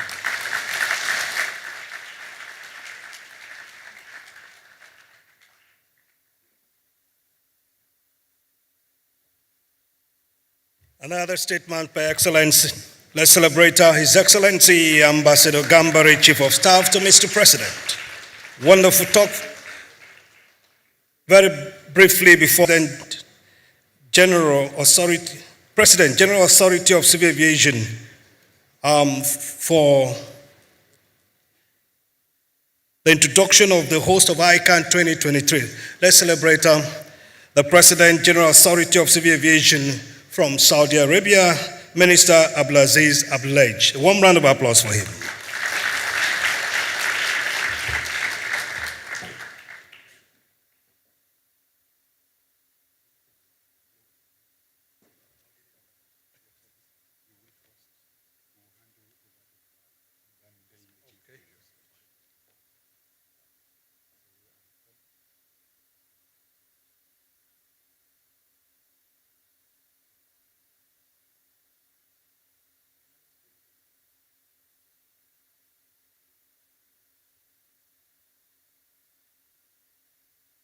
May I very kindly, on behalf of the Secretariat, announce to us that Saudi Arabia will be hosting Ican 2023, and the Ican 2022 is hosted by Nigeria. So Nigeria will ceremoniously hand over the flag of the other way, the Ican flag to Saudi Arabia.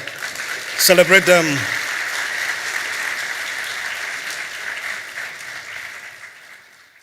After which Saudi Arabia will make their acceptance speech very brief, and then a few announcements, then the national anthem as a closing ceremony.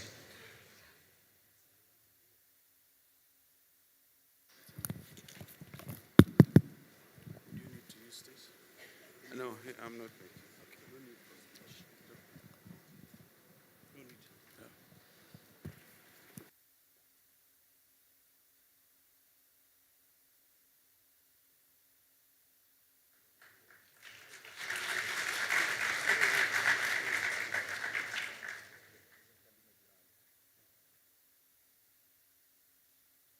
Gambari, the representative of the Nigerian President, Honorable Minister of Aviation of Nigeria, Excellencies Ministers, Excellency President of the AKU Council, distinguished guests, ladies and gentlemen, Assalamu alaikum wa rahmatullahi wa barakatuh, and a very good morning.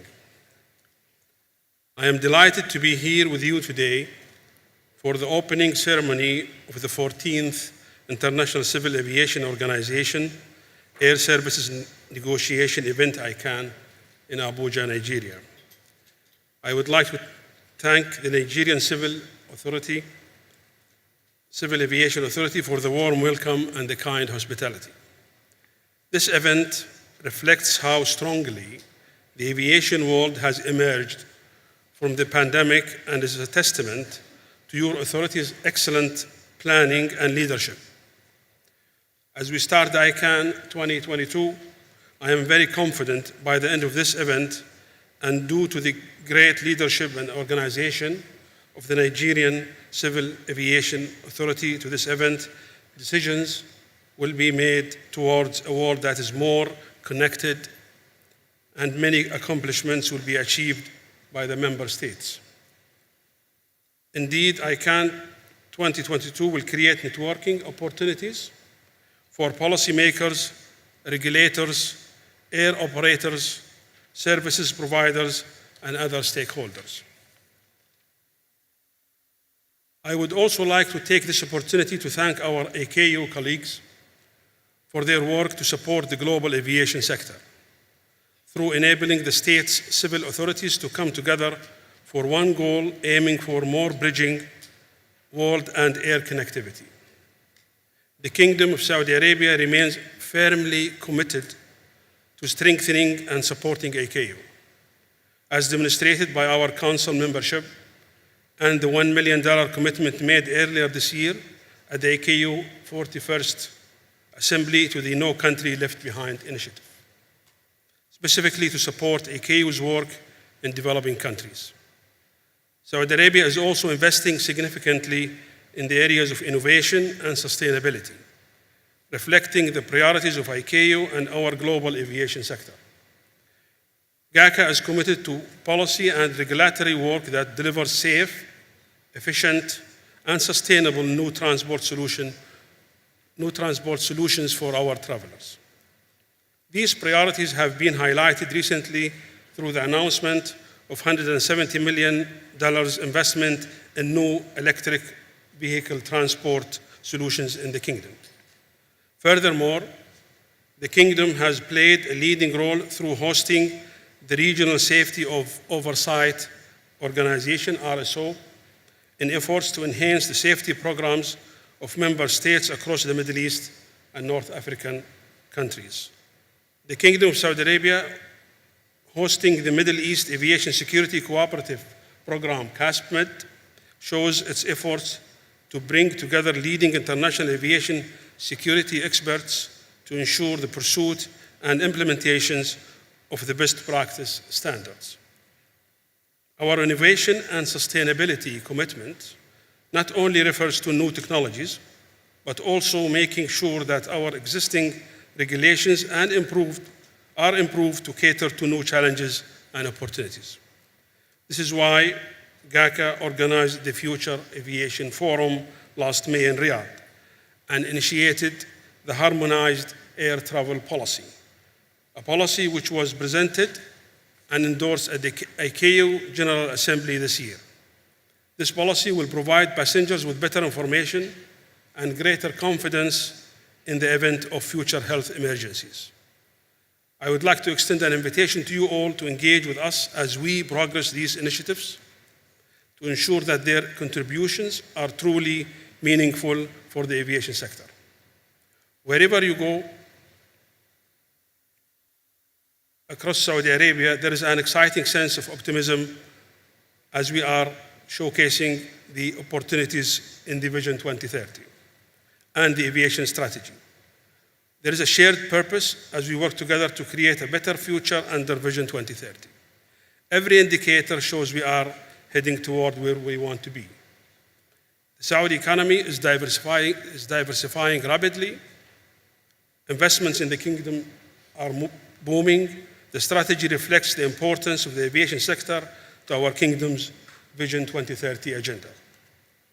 The strategy is creating massive growth and opportunities for the global aviation sector.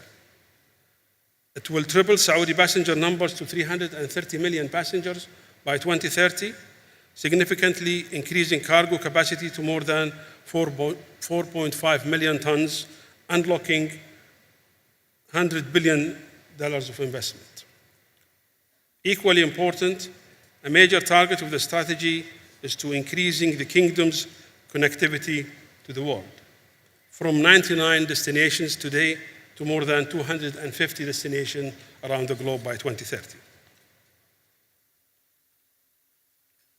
Before I conclude, I would like to present you, ladies and gentlemen, with a short video that will give you a glance of the Kingdom's endeavors to achieving the National Aviation Strategy.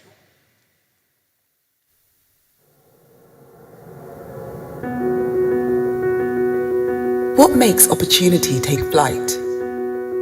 People together, connecting and reconnecting. An opportunity for new connections is emerging. A young, vibrant, and ambitious nation, Saudi Arabia has it all. The location, the actors, a story, a destination for new experiences, a vision. Now, across the entire aviation ecosystem, Saudi Arabia is changing, opening, integrating, elevating an unprecedented opportunity for global aviation, linking the kingdom to 250 global destinations, tripling passenger numbers, moving 5 times more cargo. By 2030, we will lead in the Middle East. Award-winning airlines, unparalleled airports, state-of-the-art aircraft, world-class amenities. We are putting the passenger first, with sustainability at the heart of it all. Leaders, innovators, enablers. This is who we are. Together, we are enhancing journeys that unite people, possessions, and places, delivering new investment growth and value for the world, delivering new opportunities for the people of Saudi Arabia, proving that the sky is not the limit.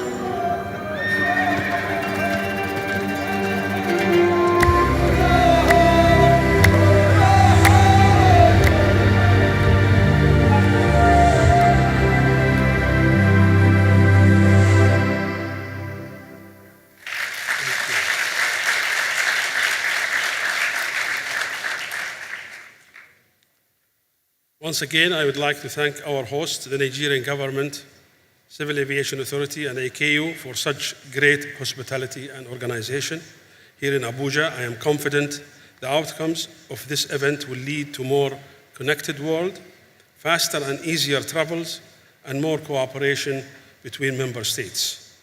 On behalf of the Kingdom of Saudi Arabia, I would like to invite you all to the next Ican, which will take place in Riyadh next year. We look forward to work with you collectively in connecting the world. Thank you.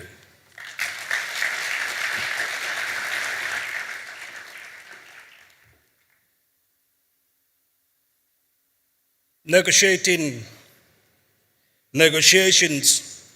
agreements for a better civil aviation, connecting the world, deepening cultures, values, integration, oneness, understanding, because there's one humanity. Distinguished guests, ladies and gentlemen, we will now rise for the national anthem of the Federal Republic of Nigeria, please.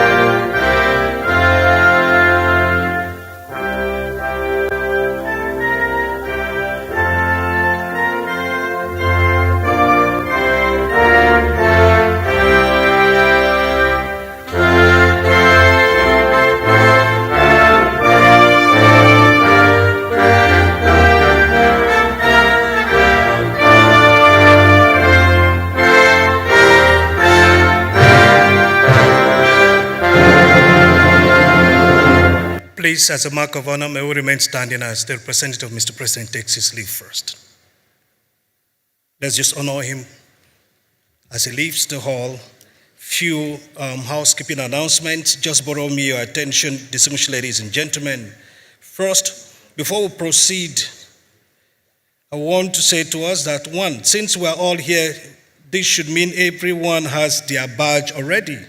If not, please make sure to check in at the registration desk and pick up your badge. Number 2, lunch is generously provided by the host state to all Ican participants on every day of the event, coupons indicating the respective restaurant. Yeah. Either at the mezzanine of the Congress Hall or in the Kano or FCT rooms right next to it. It will be distributed to delegates. Number 3, the host state is graciously inviting all participants to today's welcome reception, which will be held from 6 p.m. at the poolside. Welcome reception today at 6 p.m. In case of questions related to the scheduling of negotiations, you can find the ICAO team in room plate 2 on MI1. There will be many updates throughout the week, and all participants will be kept informed via daily emails and via the Ican platform. Number 5 or 6, The Durban Polo. Nigeria is hosting us to a Durban Polo game by 2:30 tomorrow. The vehicles will leave the hotel tomorrow for the Durban. It's going to be wonderful to side event that you really appreciate. And then on Wednesday, there will be the gala night to celebrate the World Civil Aviation Day.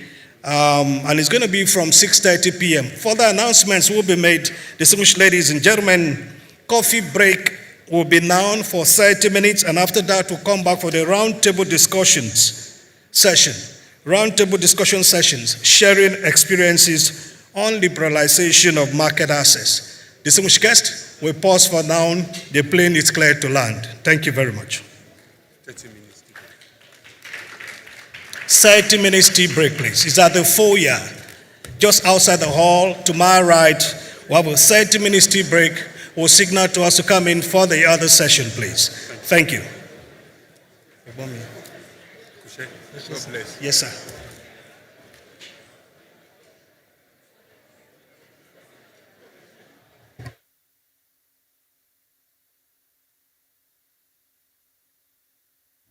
Under cover of the night.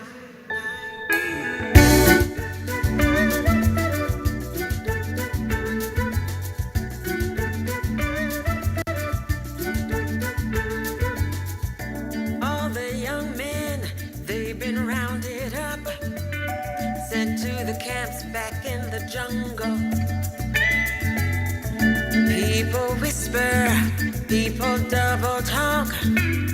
Once proud fathers act so humble. All the young girls, they have got the blues. They're heading back to Center 42. Undercover, keep it out of sight.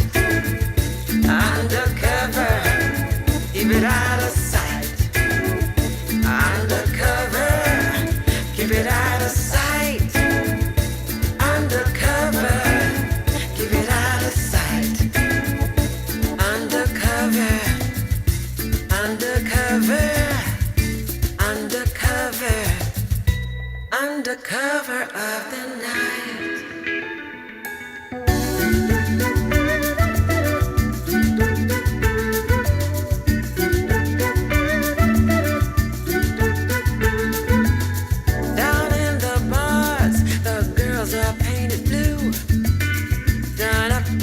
Done up in rubber.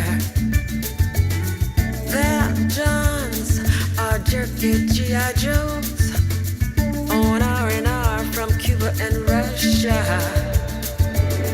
The smell of sex, the smell of suicide, all these great things I can't keep inside. Undercover, keep it out of sight.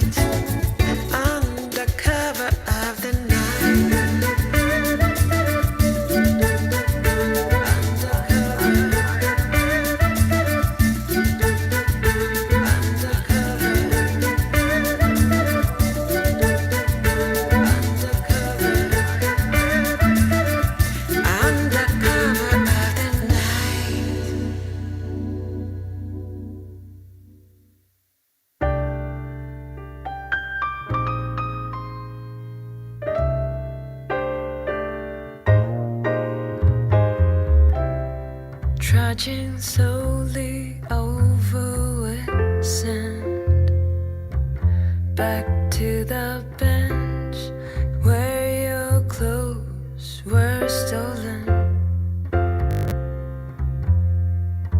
This is the coastal town that they forgot to close down.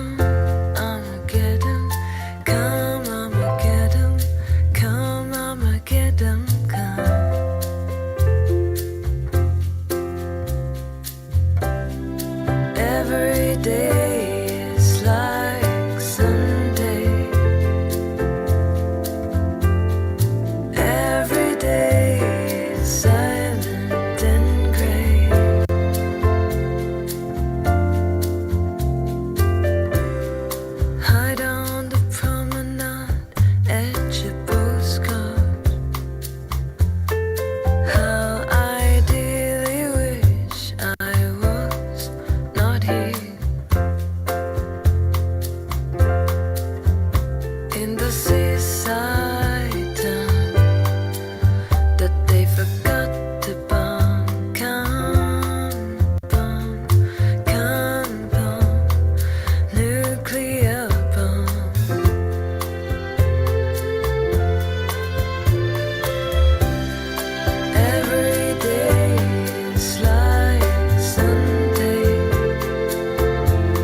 It's a rainy afternoon in 1990. The big city. Jeez, it's been 20 years. Candy, you were so fine.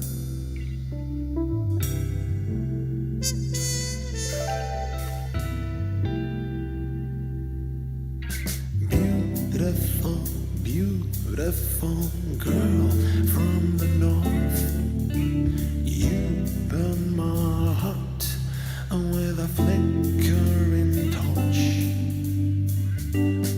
I had a dream that no one else could see. You gave me love for free, for free.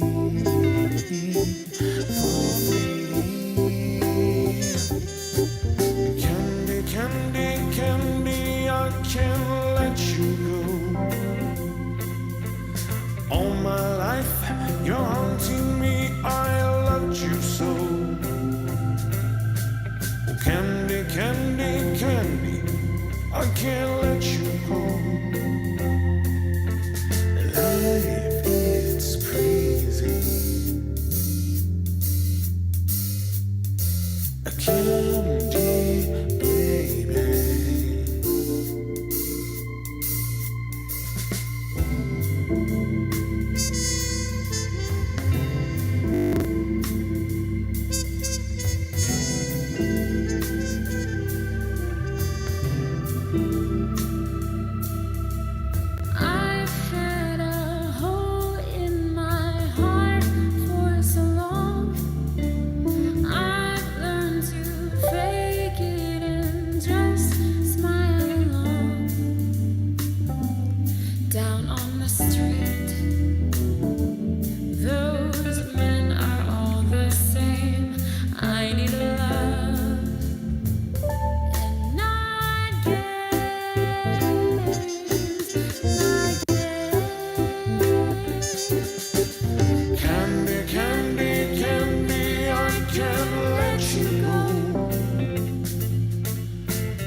Check 2, 1, 2.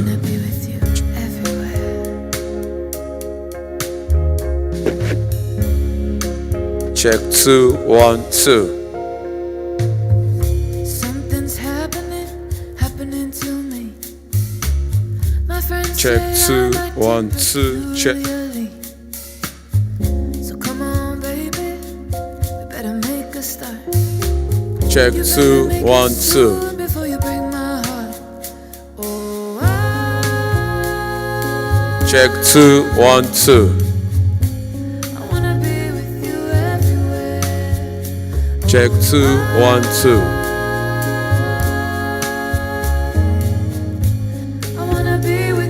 Check 2, 1, 2. Check 2, 1, 2. Check 2, 1, 2. Check, check. Can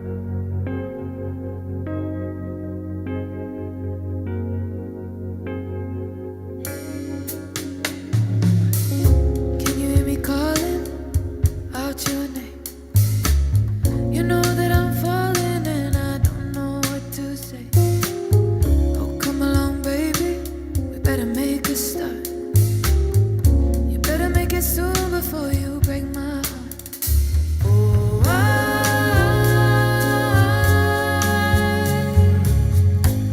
I wanna be with you everywhere. Oh,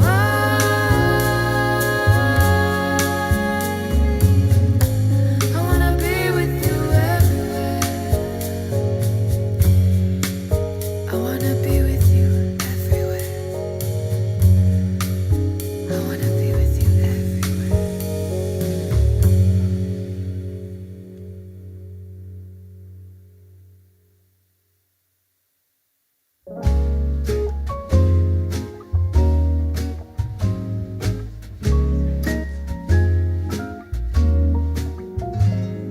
Watching in slow motion in my foolish lover's game. In this endless motion, finally, lovers know no shame. Turning and returning to some secret place inside. Watching in slow motion as you turn to me and say, take my breath away. Take my breath away. Take my breath away. Take my breath away. Watching, I keep waiting, still anticipating love. Never hesitating to become the fated ones. Turning and returning to some secret place inside. Watching in slow motion as you turn to me and say, take my breath away. Take my breath away. Take my breath away. Take my breath away. Through the hourglass I saw you, and time just slipped away. When the mirror crashed, I called you and turned to hear you say, if only for today, I am not afraid. Take my breath away. Take my breath away. Take my breath away. Take my breath away. Take my breath away. Take my breath away. Take my breath away.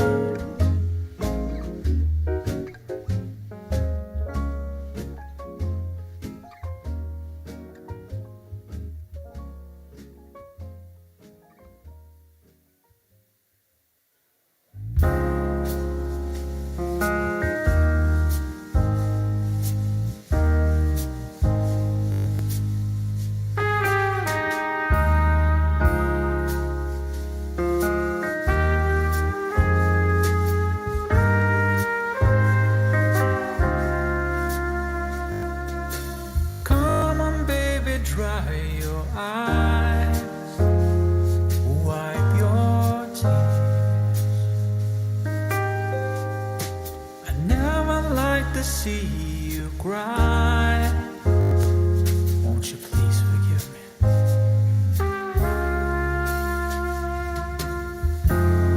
I would have never tried to hurt you.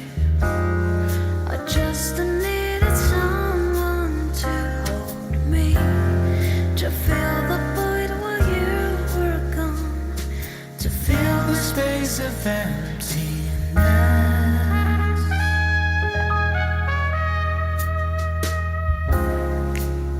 I'm only human, a flesh and blood from me.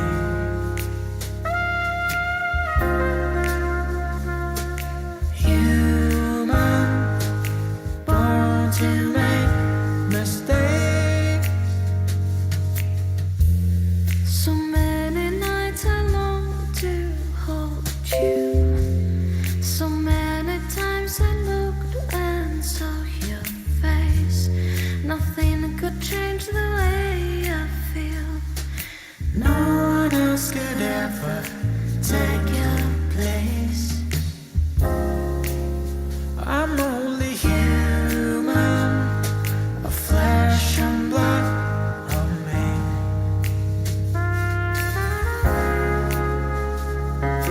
Human, born to make mistakes. The tears I cry aren't tears of pain. They're only to hide my guilt and shame. I forgive you. Now I ask the same of you. While we were apart, I was human too.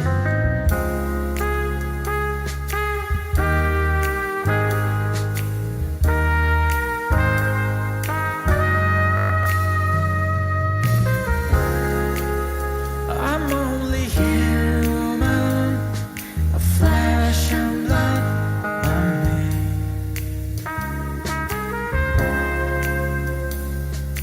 Human, born to make mistakes.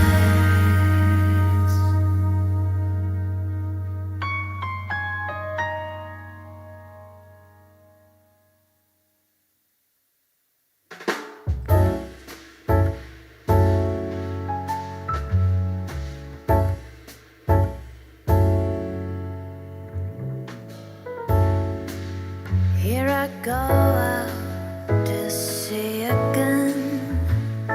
The sunshine fills my hair, and dreams hang in the air.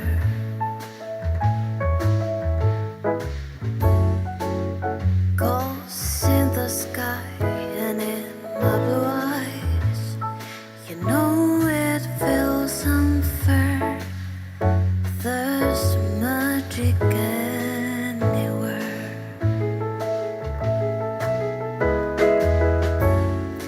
Look at me standing near, on my own again, abstract in the sunshine.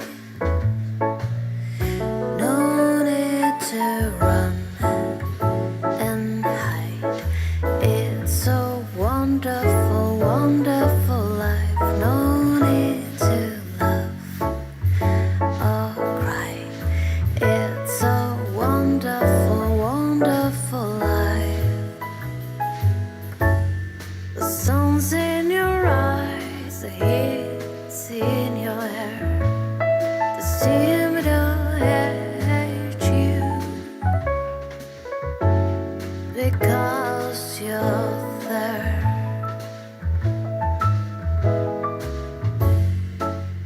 And I need a friend.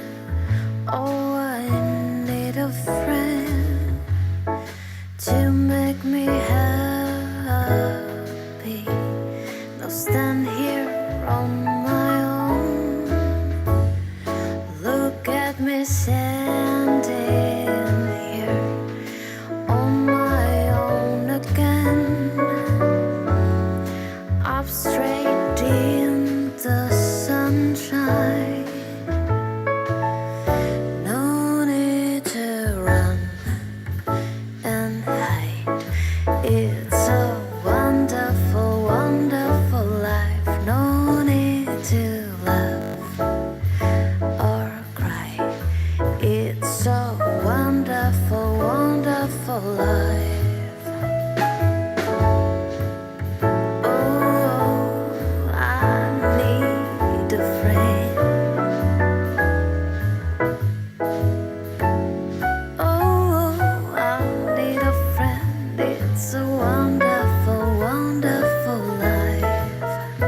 glücklich bist, Marie.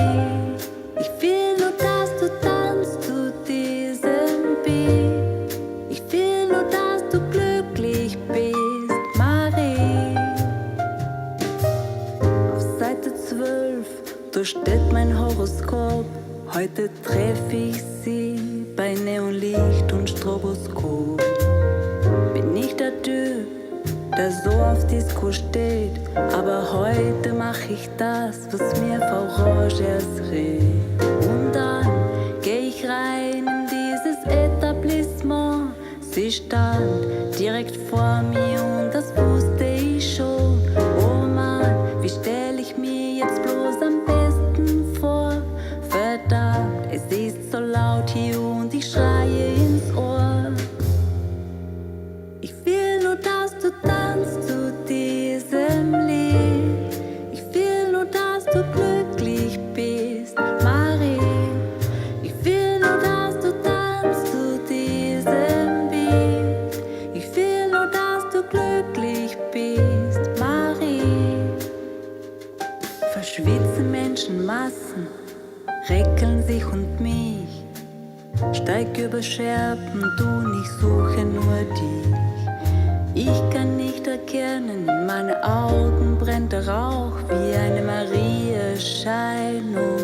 Tauchst du plötzlich auf, deine Haare fliegen im Kreis, du hast die Augen zu. Ich brauch keinen Beweis mehr, die Richtige bist du. Komm, tanz, genau, ich will dich tanzen sehen. Marie, mein Mädchen, du bist wunderschön. Ich will nur, dass du tanzt zu diesem Lied. Ich will nur, dass du glücklich bist, Marie. Ich will nur, dass du tanzt zu diesem Beat. Ich will nur, dass du glücklich bist, Marie. Ich will nur, dass du tanzt zu diesem Lied. Ich will nur, dass du glücklich bist, Marie. Ich will nur, dass du tanzt zu diesem Beat. Ich will nur, dass du glücklich bist, Marie. Zu viel Flower Power, unbetrunkener Humor. Die ganze Zeit renn ich dir nach und jetzt klebst du mir am Ohr. Du nimmst meine Hand, willst endlich mit mir tanzen gehen. Doch Marie, es tut mir leid, ich kann kaum noch stehen.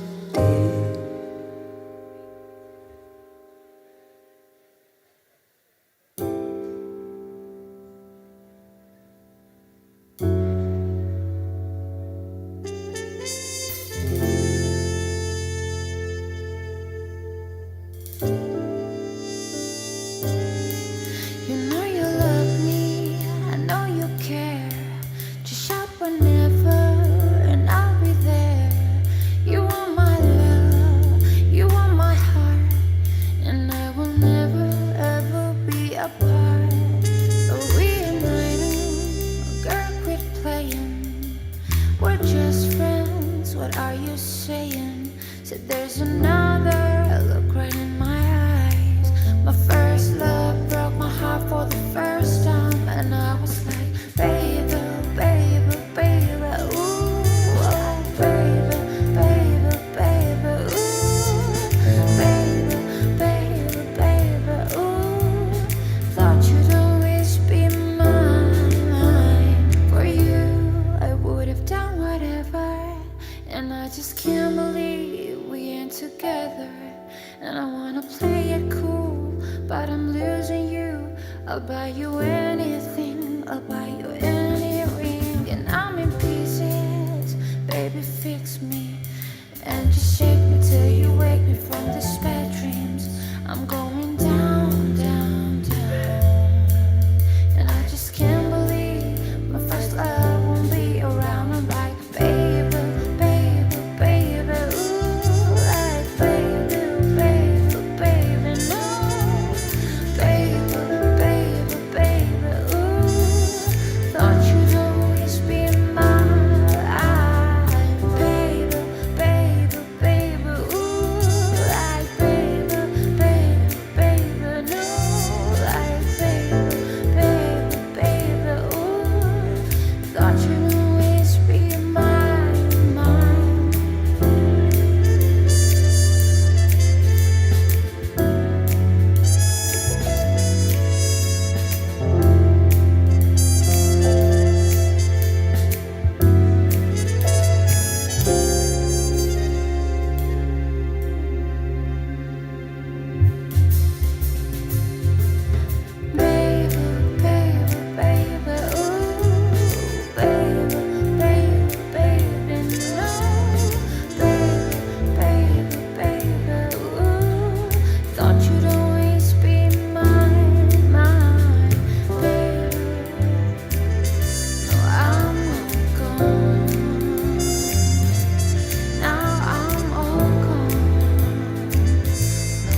wanna jam it with you.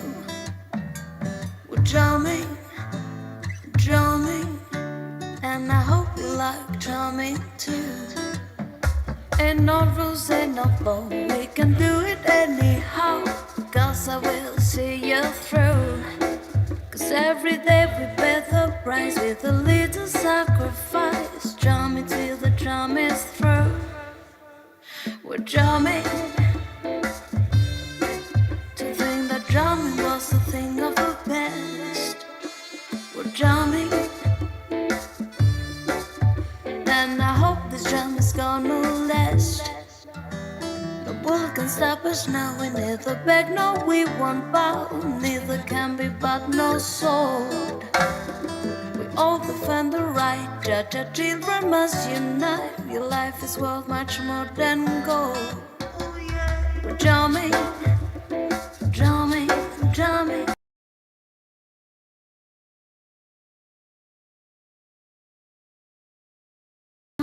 Jamming, jamming, where the strife from your holy Mount Zion, holy Mount Zion, just seated in Mount Zion, arrows of creation, jamming, jamming, jamming, what you are. I wanna jam it with you. We're jamming, jamming, jamming. I hope you're jamming too. It jumps above my pride. Truth I cannot hide. To keep you satisfied. True love that now exists is the love I can resist. Jump by my side. Jamming and jamming and jamming. Jamming and jamming and jamming. Hope you like jamming too. Jamming, jamming, jamming. I wanna jam with you.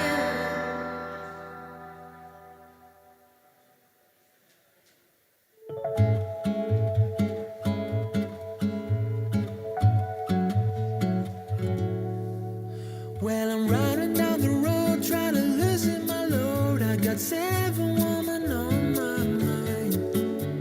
For the one to own me, to the one who stole me. Once she's a friend of mine. Dear delegates, please can we settle down to our seats? Coffee, tea break, it's over. Let's start the business of the day. Distinguished ladies and gentlemen, we're going to have a roundtable discussion session now. Ushers protocol kindly invite them into the hall now. Very kindly invite them into the hall. Ushers, please.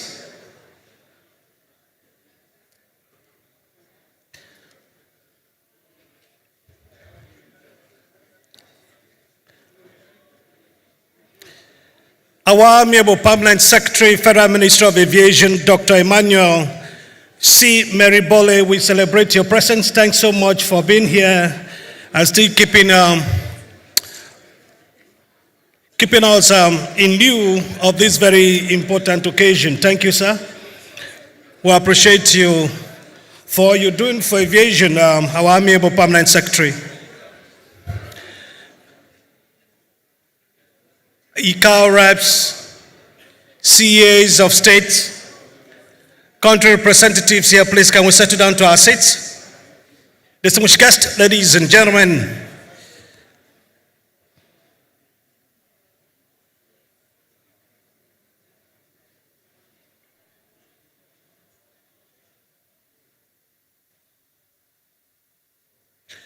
we want to taxi the session now, please, very quickly.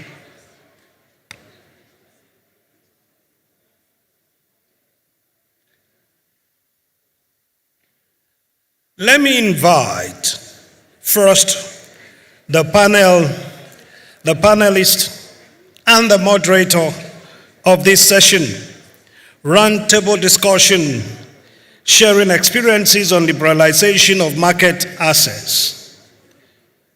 States and regions have pursued liberalization of market access at different paces, as encouraged by ICAO Assembly Resolution The experiences therefore differ. The roundtable discussion session with the theme, sharing experiences on liberalization of market access, will therefore highlight the benefits and challenges of the different approaches adopted by states and the existing multilateral frameworks adopted by various regions. On the liberalization of market access, distinguished ladies and gentlemen, may I begin to borrow your attention?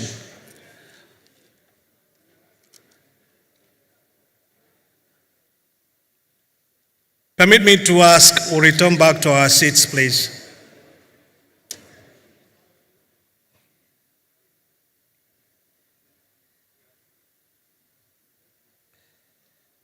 As we settle down, distinguished ladies and gentlemen,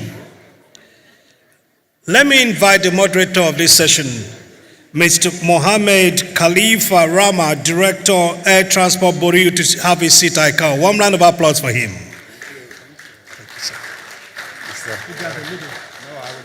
At the edge. Okay. On the panel, the panelists, allow me welcome the Executive Vice President of Economic Policies and International Cooperation, General Authority of the Civil Aviation, Saudi Arabia, Mr. Ali Mohammed Rajab. One round of applause for him. To join them also, distinguished guests, ladies and gentlemen, join me welcome Director for Air Services, National Civil Aviation Agency, Brazil, Mr. Rafael Jose Faria. Let's celebrate him, please. You're welcome, Mr. Faria. Chief Negotiator, Minister of Transportation and Communications from the Finland, distinguished guests, ladies and gentlemen, Ms. Päivi Jamsa, to join them.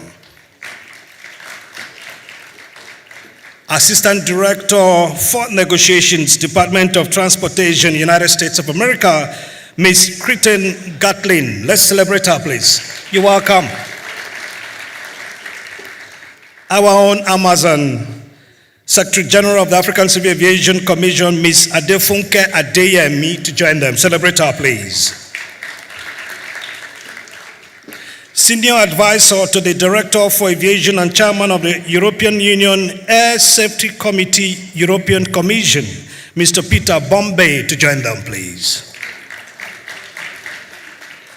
The last but not the least, distinguished guests, ladies and gentlemen, Regional Vice President, Africa and Middle East, IATA, Mr. Kamel Allah Wadhi. Let's celebrate him, please.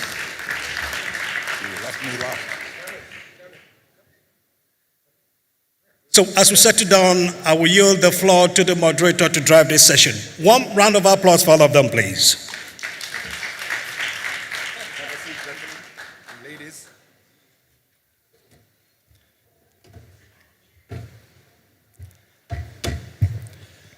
Thank you very much, Mr.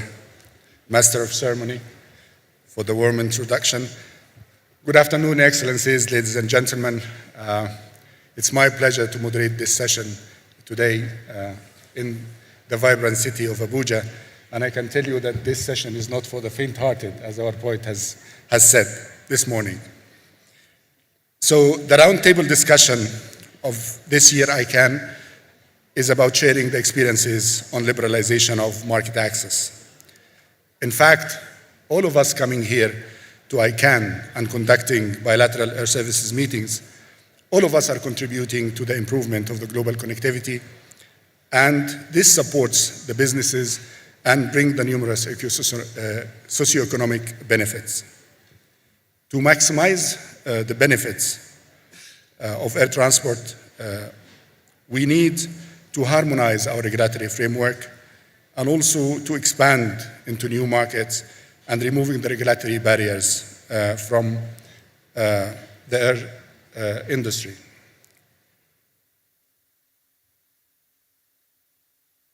I'll try to be as concise as possible. We know that we are quite stressed for the time. So I will start by facilitating the discussion a bit by providing a brief update on the state of the industry and the economic impact of the COVID-19 on aviation, as well as the progress of liberalization globally and in Africa as well. So if we look at the chart in front of us, we know that COVID-19 has a devastating effect on air transport. It is the longest, the deepest, the most critical crisis that faced aviation in the aviation history at large. And according to ICAO statistics, the number of passengers has drastically dropped by 60% in 2020 compared to 2019. And this was followed by a slow and moderate recovery in 2021 due to the resurgence of the pandemic. Nevertheless, the air travel recovery has accelerated since the second half of this year. And I think all of us coming to Abuja, we saw that the flights are pretty full. We don't see the empty seats anymore starting the second half of this year. For this year as a whole, we forecast that the world traffic is estimated to recover to over 70% of the pre-pandemic level. So we still have a long way to go in the recovery. We're still missing 30% of our normal traffic. The recovery in 2022 has been noticeably stronger than 2021. For the period from January till this October, the end of October, the seat capacity offered globally increased by 34% compared to the same period of last year, 2021. And at the same time, the air passenger increased by 50%. An ICAO latest analysis revealed that in the month of October, capacity offered globally reached around 80% of the pre-pandemic level. So we're approaching the levels of 2019, but still we have a long way to go. Looking forward, the continuous relaxation of COVID-19 restrictions will support the air travel recovery in the months ahead. For the year of 2022, as a whole, the seat capacity offered by airline globally is expected to recover to 75% of the pre-pandemic level, and the number of passengers would recover to 70%. The international travel has gained significant momentum this year and has been a main driver for the recovery for some region, although it is still slightly lagging behind the pace of the domestic travel. So domestic travel normally recovers at a faster pace than the international travel. The air traffic in Africa, specifically in this region, has been recovering steadily since the last 2 years and accelerated its pace during the summer of this summer in 2022. From January to September this year, passenger traffic in the region has reached 70% of the pre-pandemic level. And by the end of the year, the overall international and domestic traffic for 2022 are expected to recover to close to 80% of the pre-pandemic level. Of course, this is a continent-wise. There are some airports that are witnessing even higher traffic than 2019, luckily. Speaking about the socioeconomic benefits of aviation, and something that we all know, of course, the air transport continued to connect countries at the global market together, facilitating travel and enhancing tourism and trade and providing humanitarian aid and generating economic growth and other benefits for the whole world. One of the industries that relies mostly on aviation is tourism.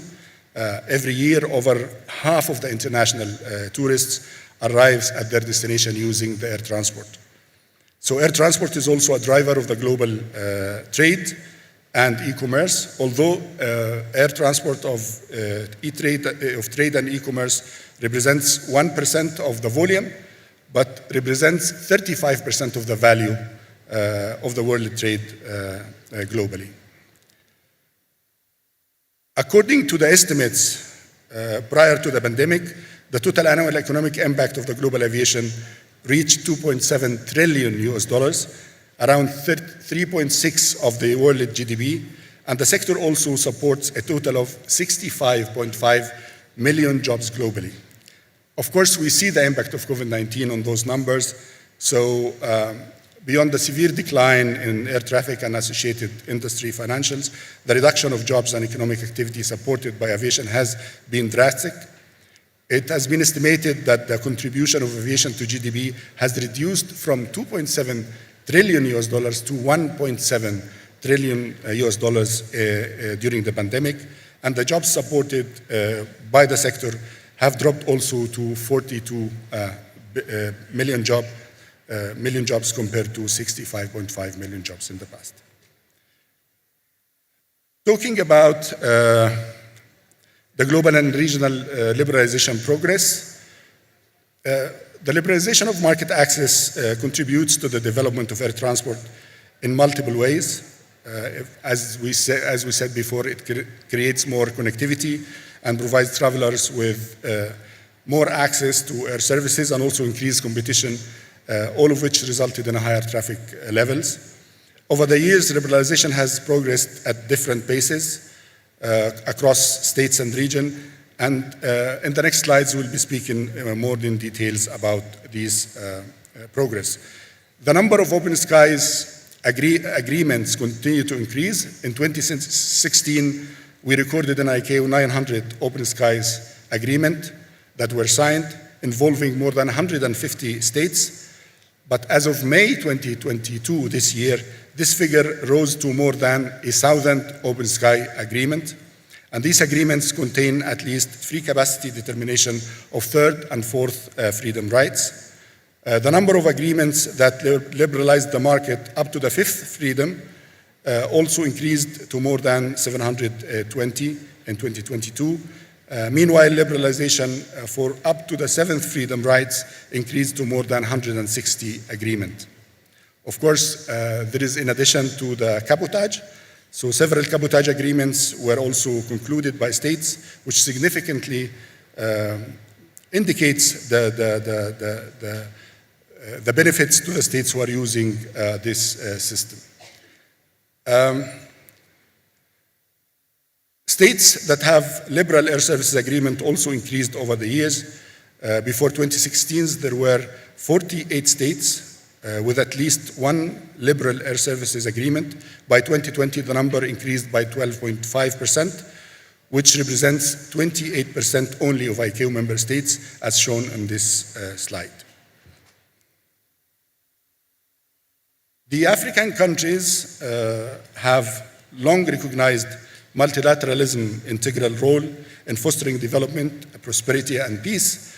The Yamoussoukro decision affirmed commitment by states to make all necessary efforts to integrate their airlines to the new African air transport policy, and in order to liberalize the African air transport market, and which led to the signing of the Yamoussoukro decision in the year 2000.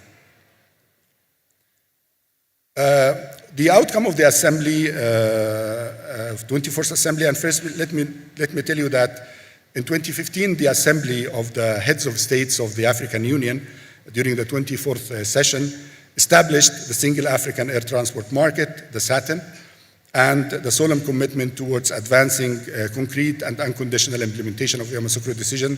The SATM was then launched in 2018 with the participation of 23 states at that time, which has now increased to 35 states. SATM also designated as one of the flagship projects for the African Union Agenda for 2063. The ICAO Council, during the 205th session, endorsed the recommendation made by the 6th Worldwide Air Transport Conference to adopt the ICAO long-term vision for international air transport liberalization. At the last concluded assembly in Montreal that was presided by our sister, Bobby Koza, the assembly there was a lot of discussions made on the liberalization of the air transport, and the assembly urged all states to consider and apply the ICAO long-term vision for international air transport liberalization in their policy making and regulatory practices. During the discussion in the Assembly in the field of economic regulations and international air transport, the ICAO Assembly, endorsed the proposed work program for the organization for advancing the liberalization, and views were expressed to issues pertain to airline ownership and control, liberalization of air cargo, and operation of unmanned aircraft. And broad support during the Assembly was expressed for the ICAO to continue its work on these tasks and its effort to continue to build better understanding of the benefits and challenges of liberalization and to remove the barriers to opening market access amongst all states. I think this is the last slide because of the time, and now let me turn to my panelists and start the discussion. Thank you.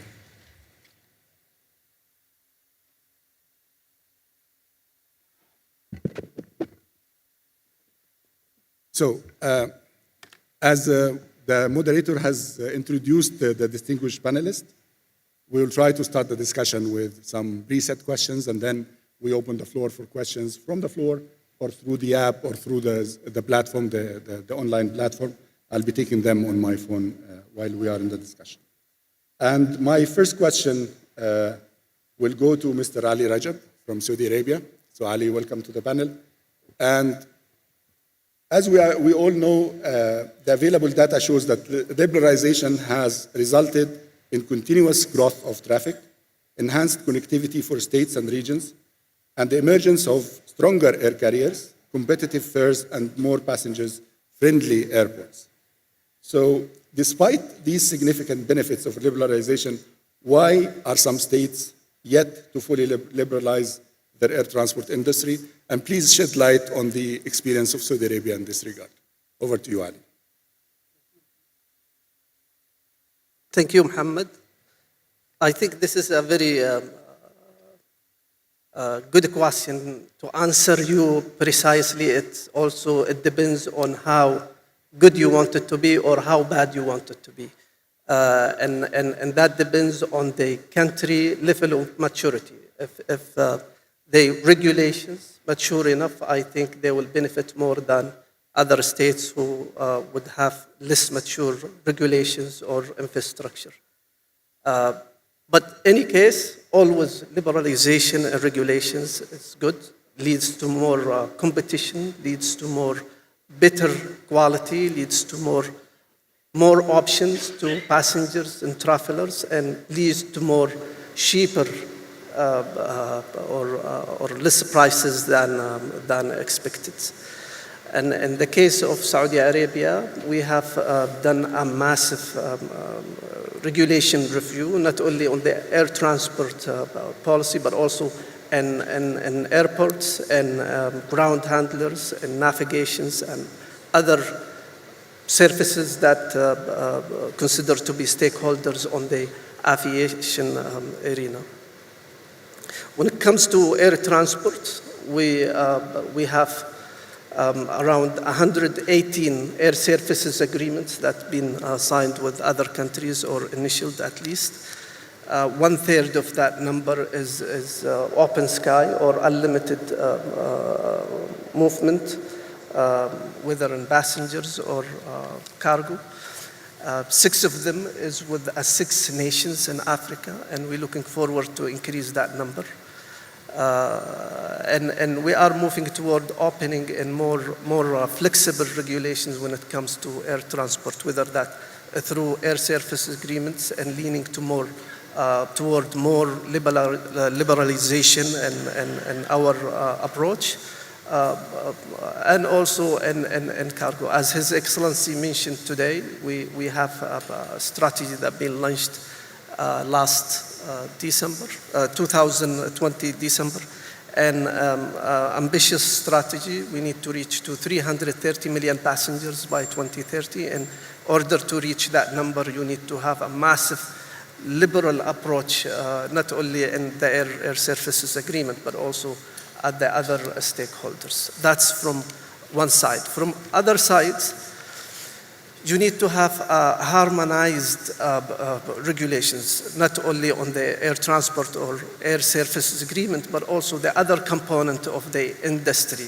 That's from another triangle you need to look at it. In order to bring more investment when it comes to the national economy, or more foreign carriers that operate, you need to have coherent regulations, not only in aviation, but also in all the economic component as a whole. Thank you very much, Ali. And I hear you that liberalization is embedded in the strategy itself, which makes it easy to develop a regulatory framework to the future that is included liberalization as an integral part of it. And definitely, if you are aspiring for this higher number of passengers, you cannot achieve this without putting liberalization as one of the corners of your strategy.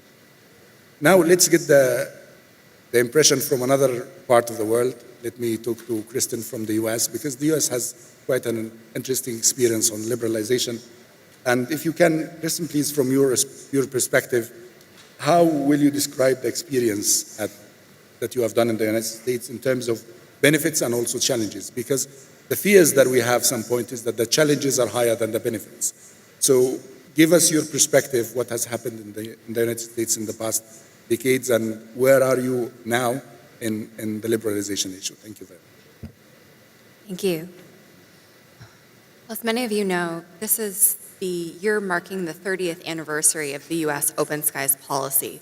So we've had 30 years of experience to see how liberalization works and to think about how this has benefited the U.S., our citizens, and the traveling public. The philosophy behind our Open Skies policy is to remove the government to the maximum extent possible from the commercial decision-making of our airlines. We think that best positions carriers to make decisions based on the conditions in the market and to react as the market changes. So we have found that that is the best way to deliver benefit to our traveling public and to our country. We think that creating this open environment where we remove restrictions allows us to create an environment that fosters investment and that is protected by the rights under our Open Skies agreements, which we now have with more than 130 partners around the world. Open Skies policy has allowed for innovative business models that provide for unprecedented types of collaboration between U.S. carriers and their foreign partners. We are able to allow immunized joint ventures between U.S. and foreign airlines when they are parties to an Open Skies agreement that allows for the alignment of schedules and other collaboration that allows for the maximization of the benefits of those partnerships. It also allows U.S. airlines to expand their networks far beyond services. So we develop ties in new locations that might not at the time support service by a U.S. carrier putting in a flight with its own aircraft. In our experience with liberalization, we've seen that aviation can be a tremendous contributor to gross domestic product. In the U.S. right now, that's about 5%. The industry is valued at about $1.25 trillion and supports 10 million jobs in the United States. Since the United States liberalized our domestic aviation structure, we've seen fares be reduced by 55% and enabled 90% of U.S. citizens to fly on commercial air flights. In terms of challenges, I think the main difficulty is coming to an agreement that works for both sides when we're working with partners that have not liberalized to the same extent that the United States has chosen to.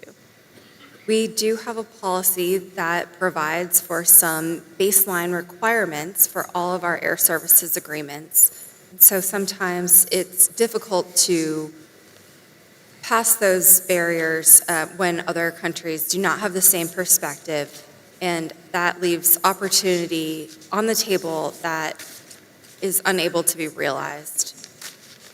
Beyond that, we've seen with liberalization some consolidation between airlines that does have pros and cons. It allows airlines to operate more efficiently, but at the same time, sometimes we see that destinations served previously are no longer served by U.S. carriers. In more recent times, I think we've seen difficulties with infrastructure lagging behind and being unable to support all of the demand of airlines, both for U.S. and foreign carriers. So while our objective is to create an open environment, we sometimes see that they're unable to realize all of the operations that they would seek to do because of those types of constraints. But overall, we find that liberalization to have been tremendously beneficial, and we will continue to pursue that into the future. Thank you, Kristen. I think there was some big statements that said, and this gives me a lot of tailwind going through the industry and ask them. When you said the decision-making process on liberalization, sometimes governments are taken out of this decision, which is a big statement in some regions of the world. So I would turn to Kamel. I know that you are eager to comment on that for sure.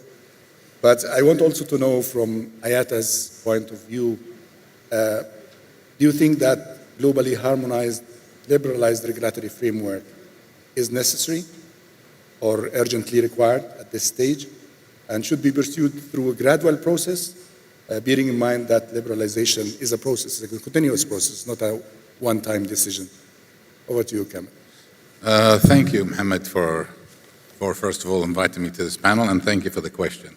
And listening to Ali and some of the responses so far, I don't think, to be honest, anybody in Africa, Europe, US, GCC have any reason to doubt the success or the advantages of SATA. Okay, they may have a few questions, but no showstoppers. So the question I ask is, the capability and the resources are available on the continent, okay, why are we not moving forward? And I've asked this question to myself over the last maybe 20 months or so, and I think it is simply aligning all the stakeholders, whether they're internal within Africa or external, in the EU, DG Move, EAS, and so on and so forth, FAA, and there's many interested external agencies and authorities that want to play a big role in developing SATM. So that'd be the first one. The second issue is actually coming up with a plan. Okay, so the one thing that I've noticed in the last, let's say, year and a bit, is we tend to try to prove or demonstrate the worth of SATM, and we don't move on from there. Okay, we're wasting so much valuable time for the continent, and I've said this repeatedly for the last year and a half. We have 54 countries in Africa. That's 28% of the world. We have roughly 1.7 million people. That's 17% of the world. And our traffic is 1.9. There's something wrong with those three primary numbers, okay? And it needs to be tackled, and it can be tackled. And SATM is the end prize that will tackle this. But in my opinion, there's a lot of work to be done before we sign the final BASA with another country. And that is what IATA is focusing on. We need to move on that first before we start jumping up and saying, okay, let's sign. Because you can sign the BASA and then end up, souring that relationship between states. And I think just in this room, the capability in this room is available to actually get to SATM eventually. Thank you very much, Kamel. And I think Odefunke will have also some thoughts on that. She's championing now the efforts in Africa to implement the SATM. But let me, before Odefunke, go back to the states level, because there is also other side of the liberalization, which is the air cargo. And in Latin America, we have a very interesting experience where the Latin America decided to liberalize air cargo up to the seventh freedom, even during the pandemic, because everyone during the pandemic felt the importance of air cargo. So this was a decision that was taken collectively under the umbrella of LACAC, which was really observed by ICAO as one of the success stories during the pandemic. And I'm asking Rafael from Brazil about the numerous benefits that can air cargo liberalization bring to the states, And why states are not liberalizing air cargo? What are the decision? What are behind this decision not to liberalize air cargo? Although everyone observed the benefits of the liberalization of air cargo. So over to you, Rafael. Thanks for the question. Well, as you showed, the pandemic brings a lot of issues that we can face, many challenges that we can face, and we need to provide a quick response to these challenges. And I think that we made a very good example and a quick tempestive response in the SAM region to make a regional seven freedom agreement for the whole regions. So that's allow us to provide, to maintain the services and all the issues, all the transport of all the issues, all the medicines that we need to face the COVID pandemic in the region. And this quick and intelligent solution brings us the opportunity to start thinking together, the whole cultures together, and maintain this solution for after the pandemic. Yeah. So I think if you can deal, and all the states think that the air transport is not an end in itself, but it's a means to develop all the economic sector of the culture of our regions, and all this growth returns to their services in number of passengers if you liberalize this and passengers and cargo. They can face and they can think better of the liberalization process. So we since 2010 Brazil started the liberalization process, and our numbers shows by itself, and it's more than 3 times the growth is 3 times in less than a decade. So, and numbers of passengers and cargo.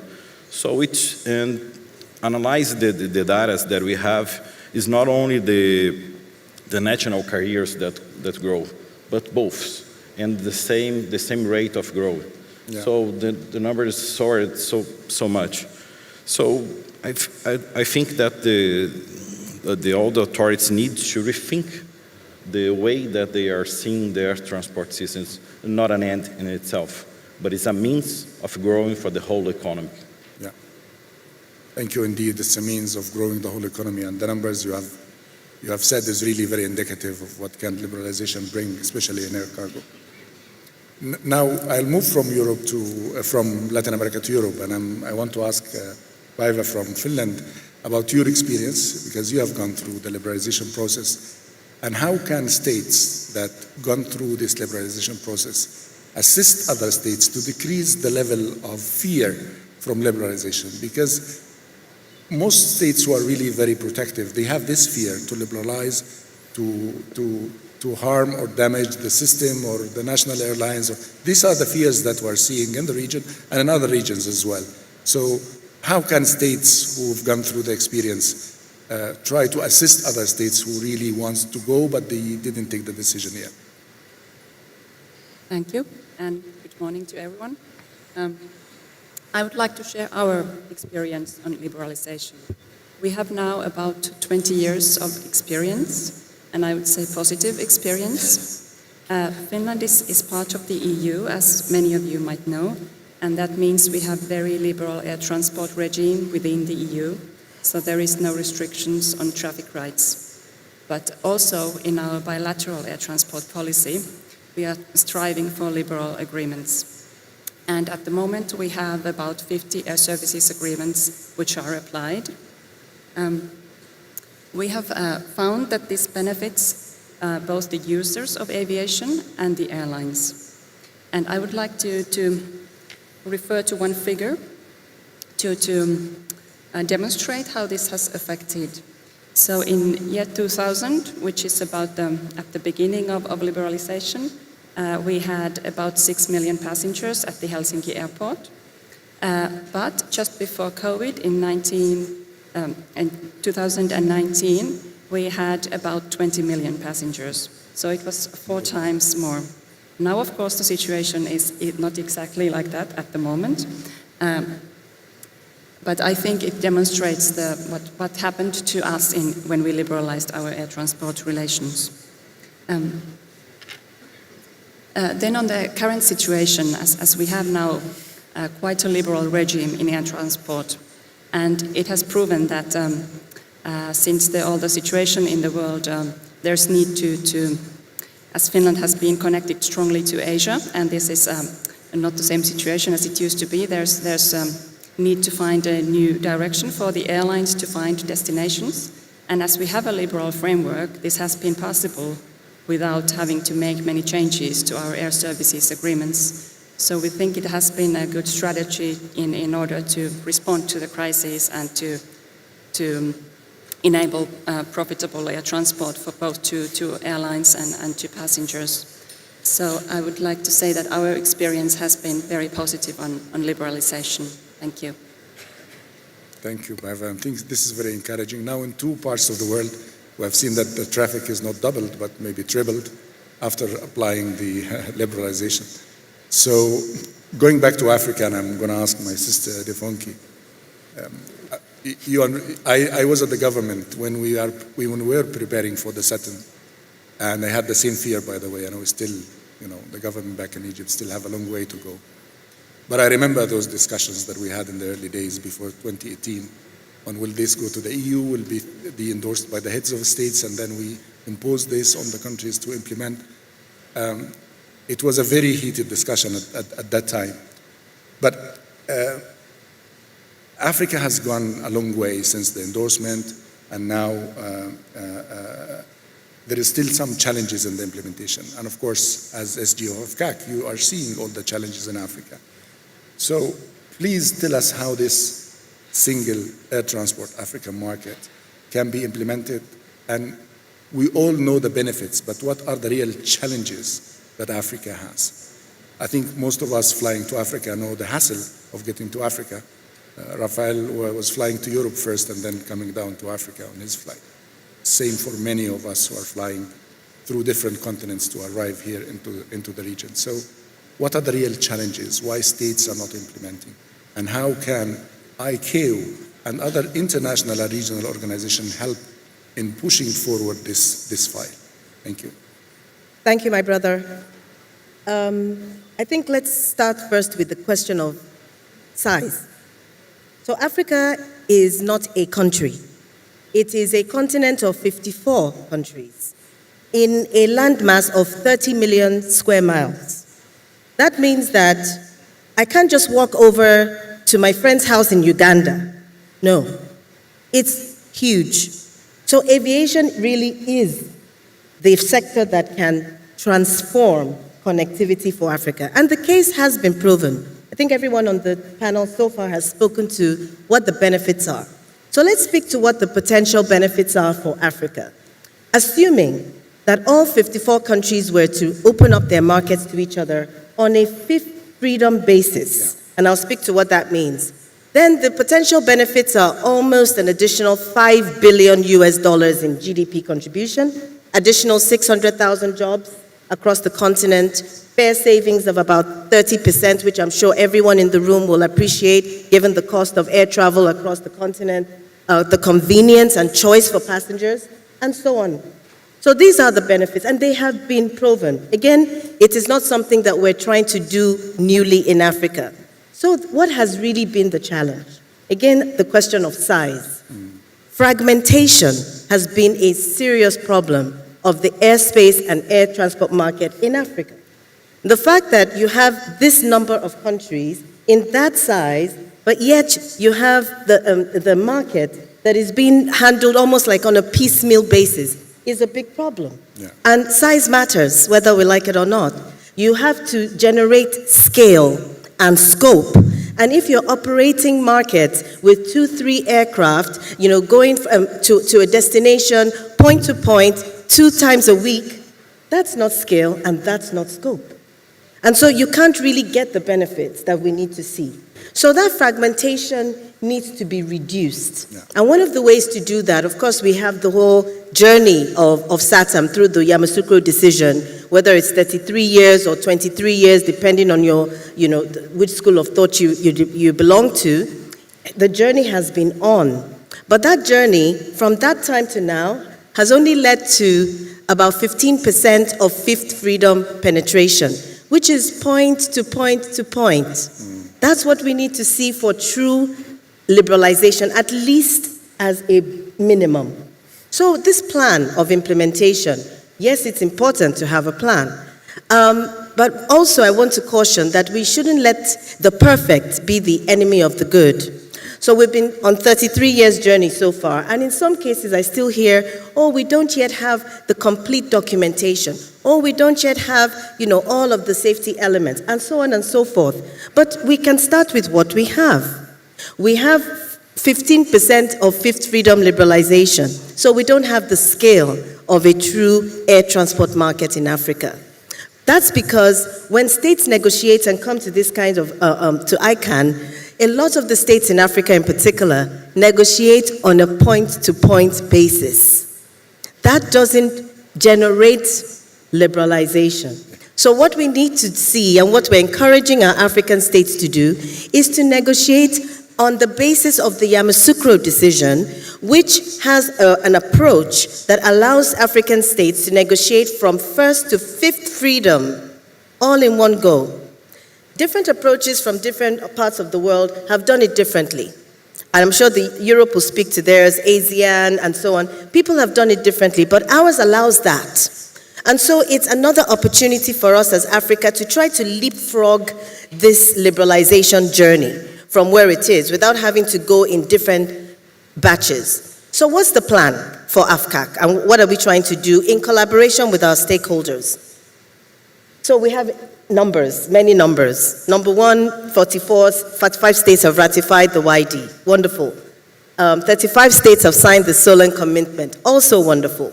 23 have signed the MOI. Fantastic. So what have we decided to do? We've decided to look at the liberalization implementation in batches of countries. Batches of 3. Because liberalization necessitates a minimum of 3. So in batches of 3, let us identify across the continent, across this group of 35, how many of you have the basic in terms of safety, in terms of security, in terms of infrastructure, in terms of treaties and so on, and the environment, or even airlines, in order to begin the journey of liberalization? And the most important question, are you willing? So when we've identified those ones who are willing and who have the basics, then we go ahead with them. The plan is a tiered approach and a phased approach. The tiers are the highest level. The presidents and ministers and the operational level are going to be involved. We had the anniversary of YD Day, and 14 ministers were present and committing again to implementation of SATAM with this approach of taking it in pieces.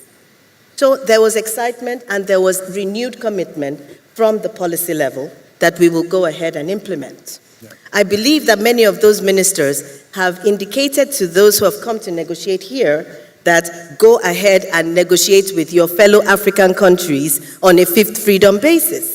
That is what we need to see to transform the picture of African aviation, which is the only one that is totally different to the rest of the world. And just the final comment I'd like to make.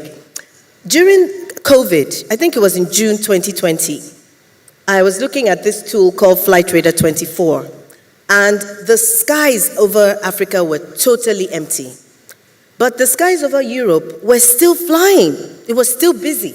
The skies over the US were still busy. Of course, Asia was really, really locked down because that's where it was. But what it showed me was that because US, of course, is a deregulated domestic market, but because Europe was a deregulated domestic market too, flying across borders, they were able to fly amongst themselves even though the rest of the world was closed. That is what was missing, and that is what was different for Africa, and that's what we really need to see. So in terms of moving it forward, we start with this implementation plan. We start with our first 3 countries in February of 2023. It's important for those countries to sign the BASAs, or the air service agreements, on a plurilateral basis between themselves. So that's why Ican is important. Go ahead and sign. Go ahead and give yourselves the access. Then we will engage with you on an operational level in terms of what needs to be done to address them. The biggest challenge, finally, is what we call non-physical barriers. These non-physical barriers are things like applications taking so long, applications not having the same pricing from region to region, the cost of air transport, so many different issues, hidden barriers, visas not being easily accessible between African countries. So as all of these will be worked on country by country as part of the implementation plan. Thanks. Thank you, Edifonki. That's really, the enthusiasm is felt in the room, and I think this enthusiasm will take it somewhere in the implementation of Saturn. And as you said, the perfect is the enemy of the good. And the phased approach is quite an approach that maybe Peter would speak about later. But before that, before going to Peter, I would like to remind those in the room and those on the platform, please send your questions if you want through the app, or raise your hand if you're in the room, and we'll be taking your questions after the discussion. For sure, I will do that after I'll take the last intervention from Peter. And of course, Europe has established a full-fledged single air transport market decades ago.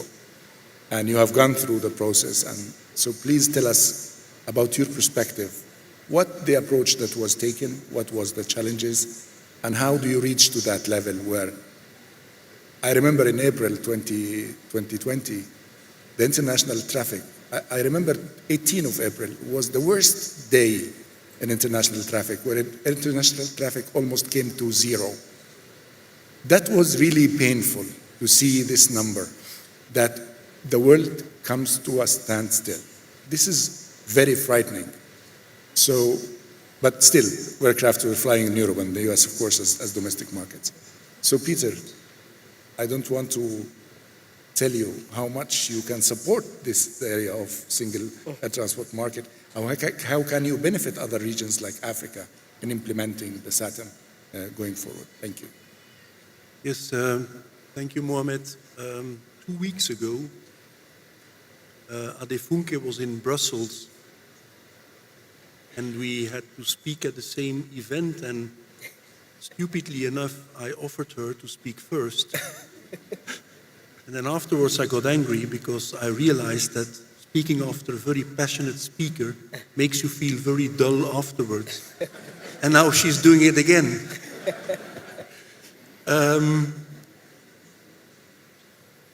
Mohamed asked me for advice on the lessons we learned. There is in fact nothing an official of the European Union likes to do more than giving advice, because it means that I can talk and the others have to work. But what I want to say is that there are a few elements, if we go back on what has happened in Europe, which I think remain valid as a kind of lessons learned. The first one of a few I would think about is that it's best to start small. For the moment, the EU is 27, we were 28. But when the EU single market aviation market was created in '92, we were only 10 member states, and all the others have adhered to the EU and thus to the single aviation market. Also, we did not have a fully fledged regulatory framework surrounding the internal market. We started with economic basics, and then later we created an aviation agency, we created common security rules, we created common environment rules. So we started small, and that's also why I think that the phase in which SATEM is for the moment is potentially a decisive one.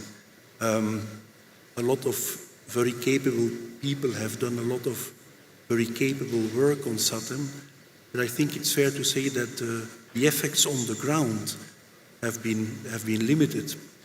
And if we see what is being tried now, these very simple networks of groups of 3 countries, all with fifth freedoms, and creating bottoms-up a de facto single aviation market is a very wise approach, because it is doable, because countries know what a bilateral agreement is, and so rather than creating something with high-level rules at the level which people don't feel comfortable with, it is very wise to try to do something much smaller, and that's exactly what I think we all hope will happen here at Ican. We hope, at least from our perspective, we really hope that as many African countries as possible will be ready to take this step. Another element which I want to bring, and of course I want to bring it even more in the presence of Camille, what we have learned is that you should not allow airlines, and specifically legacy carriers, to decide on your air transport policy.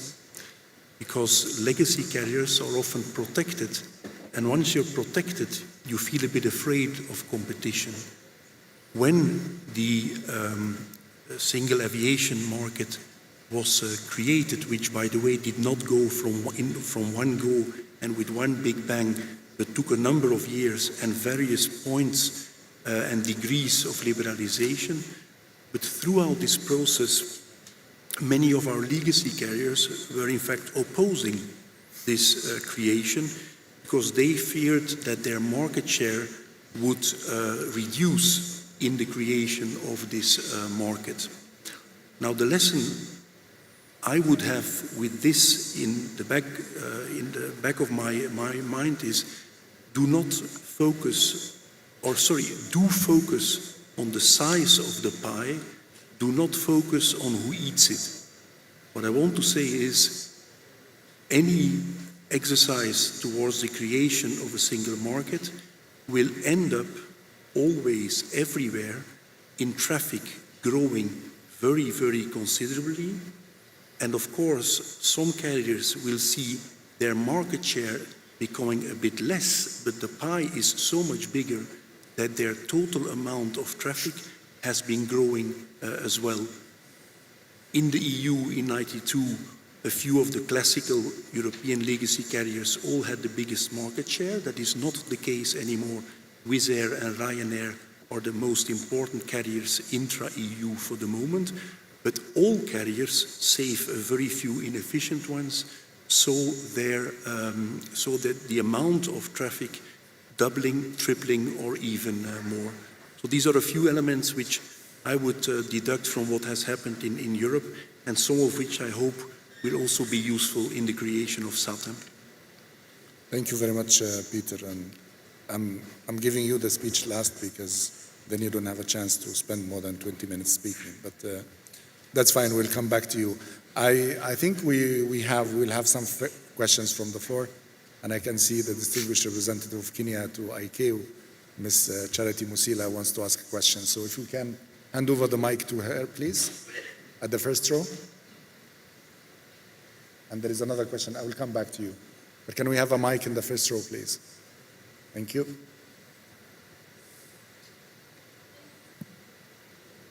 It's working. Can you check the mic, please? Yes. Okay. Thank you very much, Director Rama, and much appreciation to the panelists. I have 2 observations and 1 question. First, I'd like to follow on your question. Harmonized regulation framework is necessary for open skies.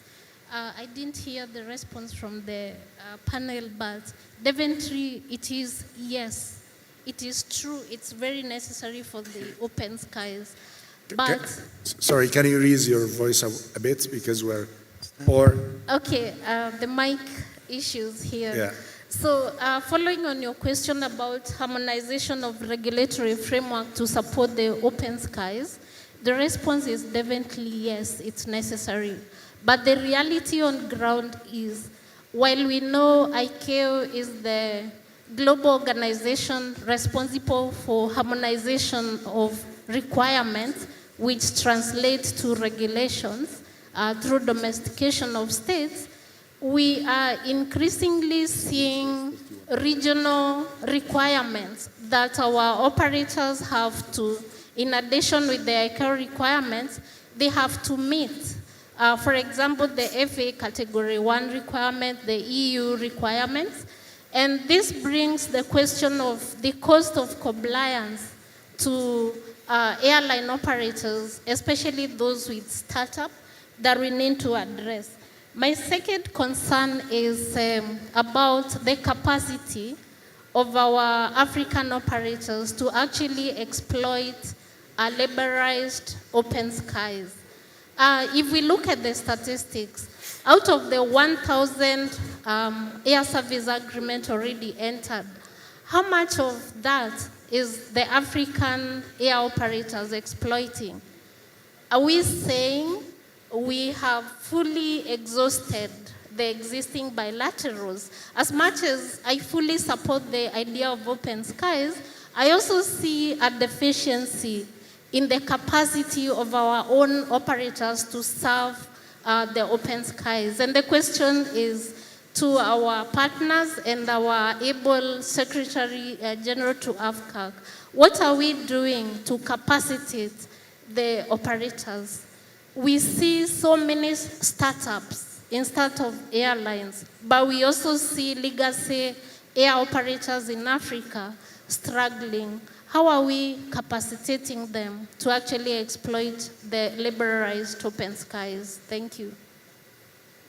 Thank you very much, Mrs. Musila, on your question. And I think there is a volunteer to answer the question, but I can take Peter and probably Adifonki wants to comment. I just want to make a note that we are a bit running out of time, so we'll still have 10, 15 minutes more, but we'll take some questions. I have also some questions coming from the app. So if we can keep our answers as short as possible to make sure that we have the biggest number of questions from the floor. So Peter, if you want to start, please. I just wanted to link to or to relate to the last part of your question.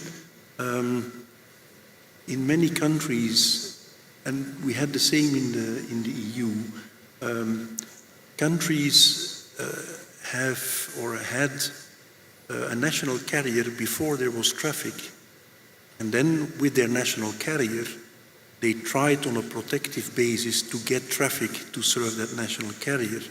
I think it's much wiser to first look for traffic and then allow operators to establish themselves and to make use of the traffic which is available. Because of what we saw in the EU, the traffic has grown so much that there was room for many more operators which didn't exist and which are now the biggest in the EU. Through this idea of first looking for traffic and then allowing operators to make use of it. Thank you, Peter. Edifonki, you want to add something? Yes, I think I'll leave the business end of the airline operators to Camille to speak to in terms of, some of the challenges that they face operating. But I think the issue just goes back again to that fragmentation. I was doing some research the other day, and there have been over 400 airlines in Africa since we started this journey of YD and SATAM. Over 400. What that told me is that everybody wanted their own. But the most important thing for air services and for a liberalized market is air services. It doesn't matter who gives it. It is the fact that you should be able to give a service and render air services. Now, for AFCAC, our scope is quite limited to intra-African air services. Currently on the continent, we have quite a number of different operators from third countries who have a share of the market. And that's fine, because they render services to Africans and to those who are coming to and from Africa. But our scope at AFCAC is the intra-African piece, which is the piece that is lagging behind.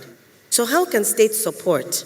I think one of the areas is to create an enabling environment for air transport to thrive. So, as you mentioned, I think, from the US, is really trying to have the businesses run themselves and for governments maybe not to be as involved in business. I think there's a general saying about that. When government is involved in business, it doesn't necessarily have the expertise for running the businesses. So I think it's a question of capacitating them, but also in specific ways. Issues of taxes and charges. In my other life, just a few months ago, this is one of the things that I used to talk about a lot in these conferences. When you have a ticket from, I think a young lady in our event was saying how she wanted to go from Dakar to Seychelles, and it was going to cost her $500 to go on an African airline, whereas it was going to cost her $200 to go on Emirates. If you look at the distance, and she's a young lady, of course, price matters to her. So she didn't go with the African airline. She went with the other. And so when you have high fares, a lot of which are taxes and charges, it's a problem. So we also, as we're going on our missions for SATAM implementation, we'll be engaging with our states and our authorities to encourage the counterintuitive approach to addressing aviation, which is don't necessarily put on too many charges on the industry, but rather, if you look at reducing, you increase the volume. And when you increase the volume, the pie is bigger. When the pie is bigger, everyone can eat from the same cake. And the other thing is, in terms of how to support the airlines, traffic is interesting. There's a model of a very low-cost carrier that when they started to operate into a particular city, they created traffic for that particular city. Many people don't know that there's so much trade that goes on between African states by road today. Those traders don't even think about aviation as an option, but they're contributing to the economy every day. They don't think about aviation. Why? Because there's a cost issue, and also because they think it's unattainable. And so there is a role for government to play in supporting not just AFCAC, but all of the stakeholders involved in promoting aviation as a strategic pillar of economic development as well. So these are some of the conversations that we will have with the states. Thank you very much, Adefunke. I think the questions are flying through the app, so let's have the chance to take more questions. I think there was a question from the floor at the back. Please introduce yourself. Thank you. My name is Albert Chibitana. I'm the Minister of Transport, Communications and Tourism of Suriname. Suriname is one of the smallest countries in South America at the northeast coast. I want to thank you for being part of this event, and I want to share a little of my experience traveling here from Paramaribo to Amsterdam, from Amsterdam to Paris, from Paris to Abuja. So I'm here. Gladly, I'm here to share my 26 hours door-to-door traveling here. So I strongly and heartily agree with Mrs. Adefunke, her perspective, her point of view, her strategic point of view. What I want to recommend, and I hardly hear that you did not agree, or maybe for the whole panel, touch the point of emission, carbon.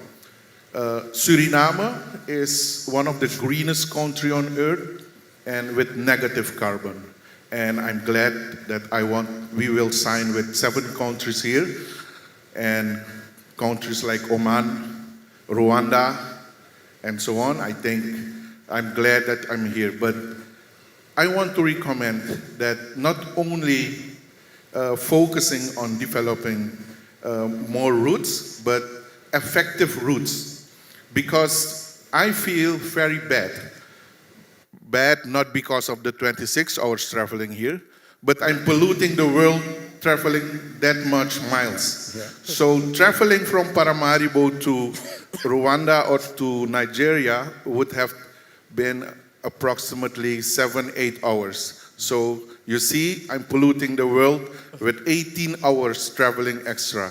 So I want to put that on the table for the ICAO and also for Suriname as country, that we need to look into this in the near future, because COP26 and COP27, they are forcing us to look how to deal with this kind of carbon and emissions in the near future. So Suriname, we have also a solution for you in negotiating. And Mrs. Adefunku, thank you very much for sharing your thoughts and your vision to make routes more effective. Thank you.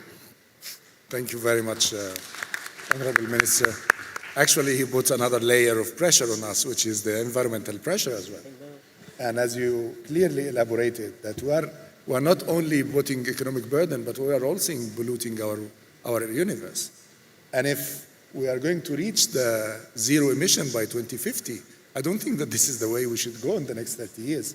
If we keep touring the world to reach a destination that could be much, much shorter, then we will not be able to achieve this target. And again, sustainability is the future of aviation. And if we can't really showing that we can decarbonize our industry very soon, we will be replaced by something else. We don't know. But we have to feel that pressure. I think we have an interesting question coming through the app that says, why states, and maybe any of the states can answer, or maybe Ayara as well, why states are practicing more protectionism in aviation, and they don't practice this in the financial industry or in the tourism industry or in the hospitality industry at large. So states are more protectionist when it comes to aviation, while the same state are open up to other industries and other business without applying the same level of protectionism. I think this is a very interesting question that we need to answer. Who wants to volunteer answering this question? Yeah, go ahead, Kamil, please. So, I mean, I think we're all mature enough to know that, when you protect a business, regardless of what it is, it generally doesn't do very well because it's protected. There's no competition. And that's why they always say competition is good. And the example, I mean, I remember years ago when the first low-cost carrier was starting up in my country, and there was a panic in the legacy airline that this low-cost carrier is going to take the business. But it's not true. They came in, and aviation as a whole in the country grew by double digits because of the new business. So competition, to me, is good. Protectionism is usually the way, and you can see, I can name 100 airlines that have done well, not particularly in Africa, around the world, including Europe, that haven't done well because they were protected. And then, they become complacent and there's no competition. It doesn't allow, I mean, we have to focus on one thing. Aviation is all about the customer, the passenger himself, whether it's the airport, the travel agent, or the airline itself. When you protect any business, the customer is usually left out of the equation, and the treatment then becomes bad. And because this is the only choice, the customer is forced with it. The minute you open another business, the customer will go to the other business. Protectionism in general is not good for aviation. Thank you very much. Rafael? If I can add, I totally agree with you. And we have to emphasize that the air transport system is a capital sector. It needs a lot of amount of money to invest in the new company, in the whole sector. And we have to consider the scale gains if we apply for the whole liberalization that we provide. And if we provide the liberalization, we create opportunities for the whole system, for the legacy, for the low costs, for the feeders. So we improve the whole systems, and of course we improve the whole economic as well. Thank you very much, Rafael. I think I have another question. It will be the last question that I will take from the floor. I think a lot of delegations will have meetings started already at 2, so let's conclude after that question. Yes, please. Yeah, my name is Satyendra Mishra. I'm representing Government of India. We appreciate that we are talking about the liberalized environment, and liberalization is the key to future growth of the passenger as well as the traffic. At the same time, my request to the August gathering and the country representative that the implementation of the liberalized environment is equally important. So there should not be barriers in terms of the slots, in terms of the terminals, or in terms of taxis or services. And if we remove the barriers also, that will provide the real liberalized environment for the growth of the passenger traffic. Thank you very much. Thank you very much. Peter, yes, go ahead, please. Yes, I absolutely agree. There are more things which can grow aviation than only liberalization. There are elements, one of which was already mentioned by Ade Funke, visa policy, for example. One of the things which makes travel in Africa more difficult is the fact that it's a very strong and strange and difficult visa system. And if that could be harmonized, for sure traveling would grow as well. But we should not wait for the one in order to already work on the other. It's not wise not to work on liberalization because there are other elements which are not created yet. It's a question of and not or. So surrounding policies also in aviation would help, but that should not take us away from already working where we can work to improve situations. Thank you very much, Peter. I'm sorry we have to conclude here. We have some very interesting views, but it's very clear that we have no doubt. I think Ali wants a last intervention. Yes, go ahead, Ali. Sorry. Thank you, Mohammed. And my point is, and this is again linked to Rafael's point, there's been a very good improvement within the cargo area. A lot of freedoms, including seventh freedom being given to some countries.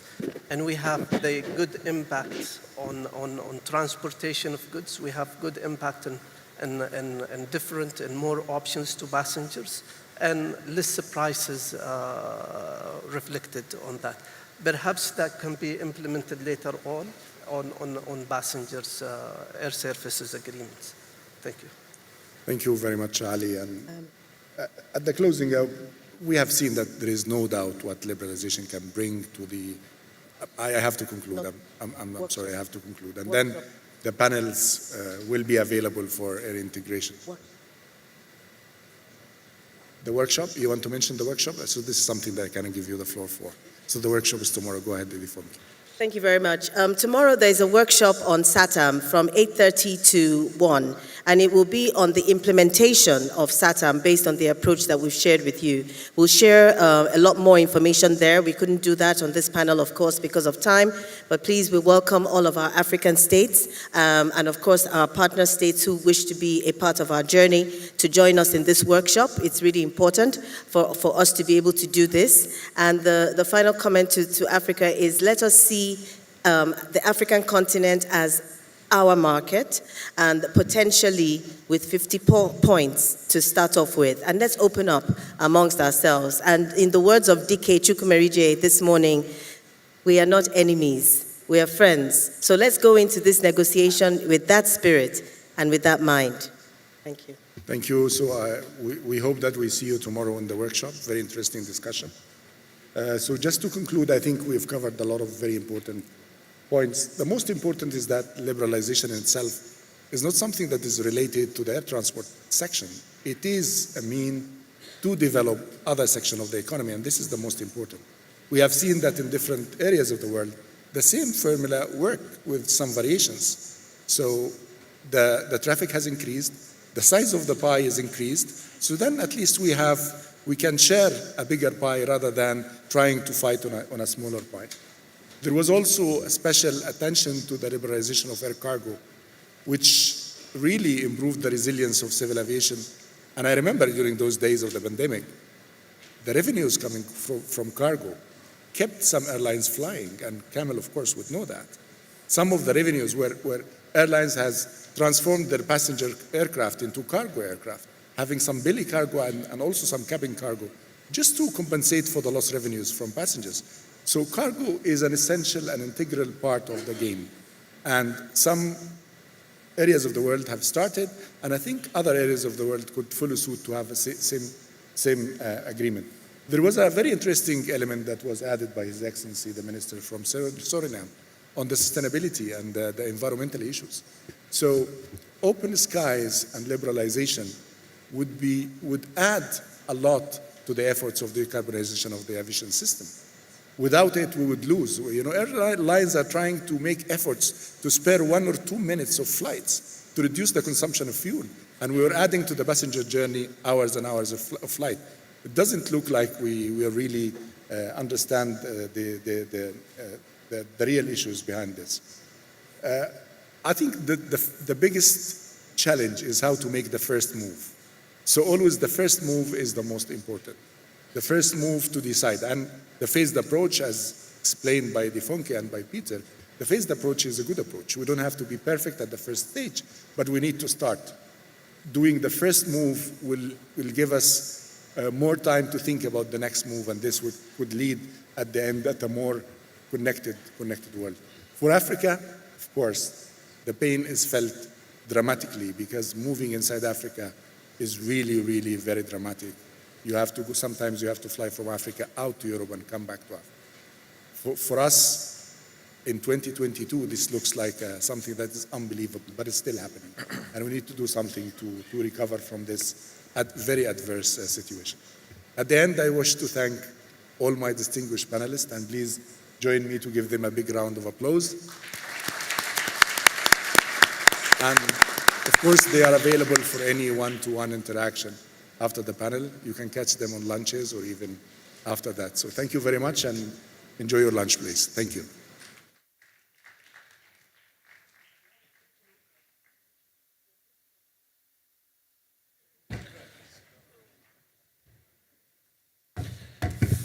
Another warm round of applause for them. As they take their group photograph together, the camera guys, please. Very short announcement before we go for lunch again. Let me repeat that if you're not done registration, you need to go back so that you pick up your badge. The lunch is in 2 places upstairs here. Once you come out of the hall, you turn, the ushers are going to lead us to the place, mezzanine of the Congress Hall, that's upstairs. And then we'll have the Kano and the FCT room 2 for lunch. There's going to be, by 6 p.m. today, by the poolside, a welcome reception. And also, let me announce to us, in case of questions relating to the scheduling of negotiations, you can find the ICAO team in room plate 2 on M1. Distinguished ladies and gentlemen, there will be also many updates throughout the week, and all participants will be kept informed via daily emails and via the Ican platform. We want to appreciate you that the Polo Durbar is going to be for tomorrow. Departure is by 2:30. I just want to encourage all participants to be there. It's always fun. Just enjoy the ambience of the Nigerian side on the Polo ground and other entertainment. Wednesday by 6:30 is the gala night hosted by Nigeria again to celebrate the International Civil Aviation Day. Distinguished guests, ladies and gentlemen, may we now rise for lunch. Bon appetit and enjoy your lunch. Nigerian jollof rice is the best. If you agree, say aye. If you don't agree, wait after the conference. My Ghana friends, you agree too? Senegalese here, do you agree?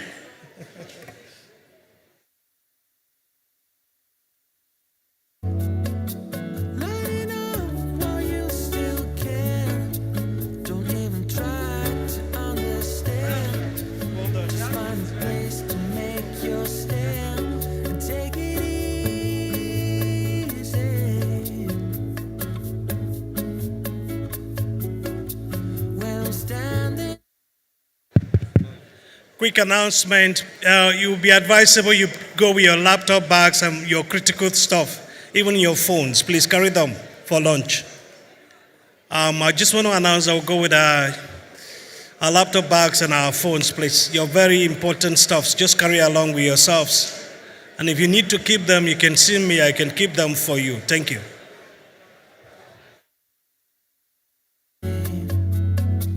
We may lose and we may win, though we'll never be here again. So open up and climb in, so take it easy.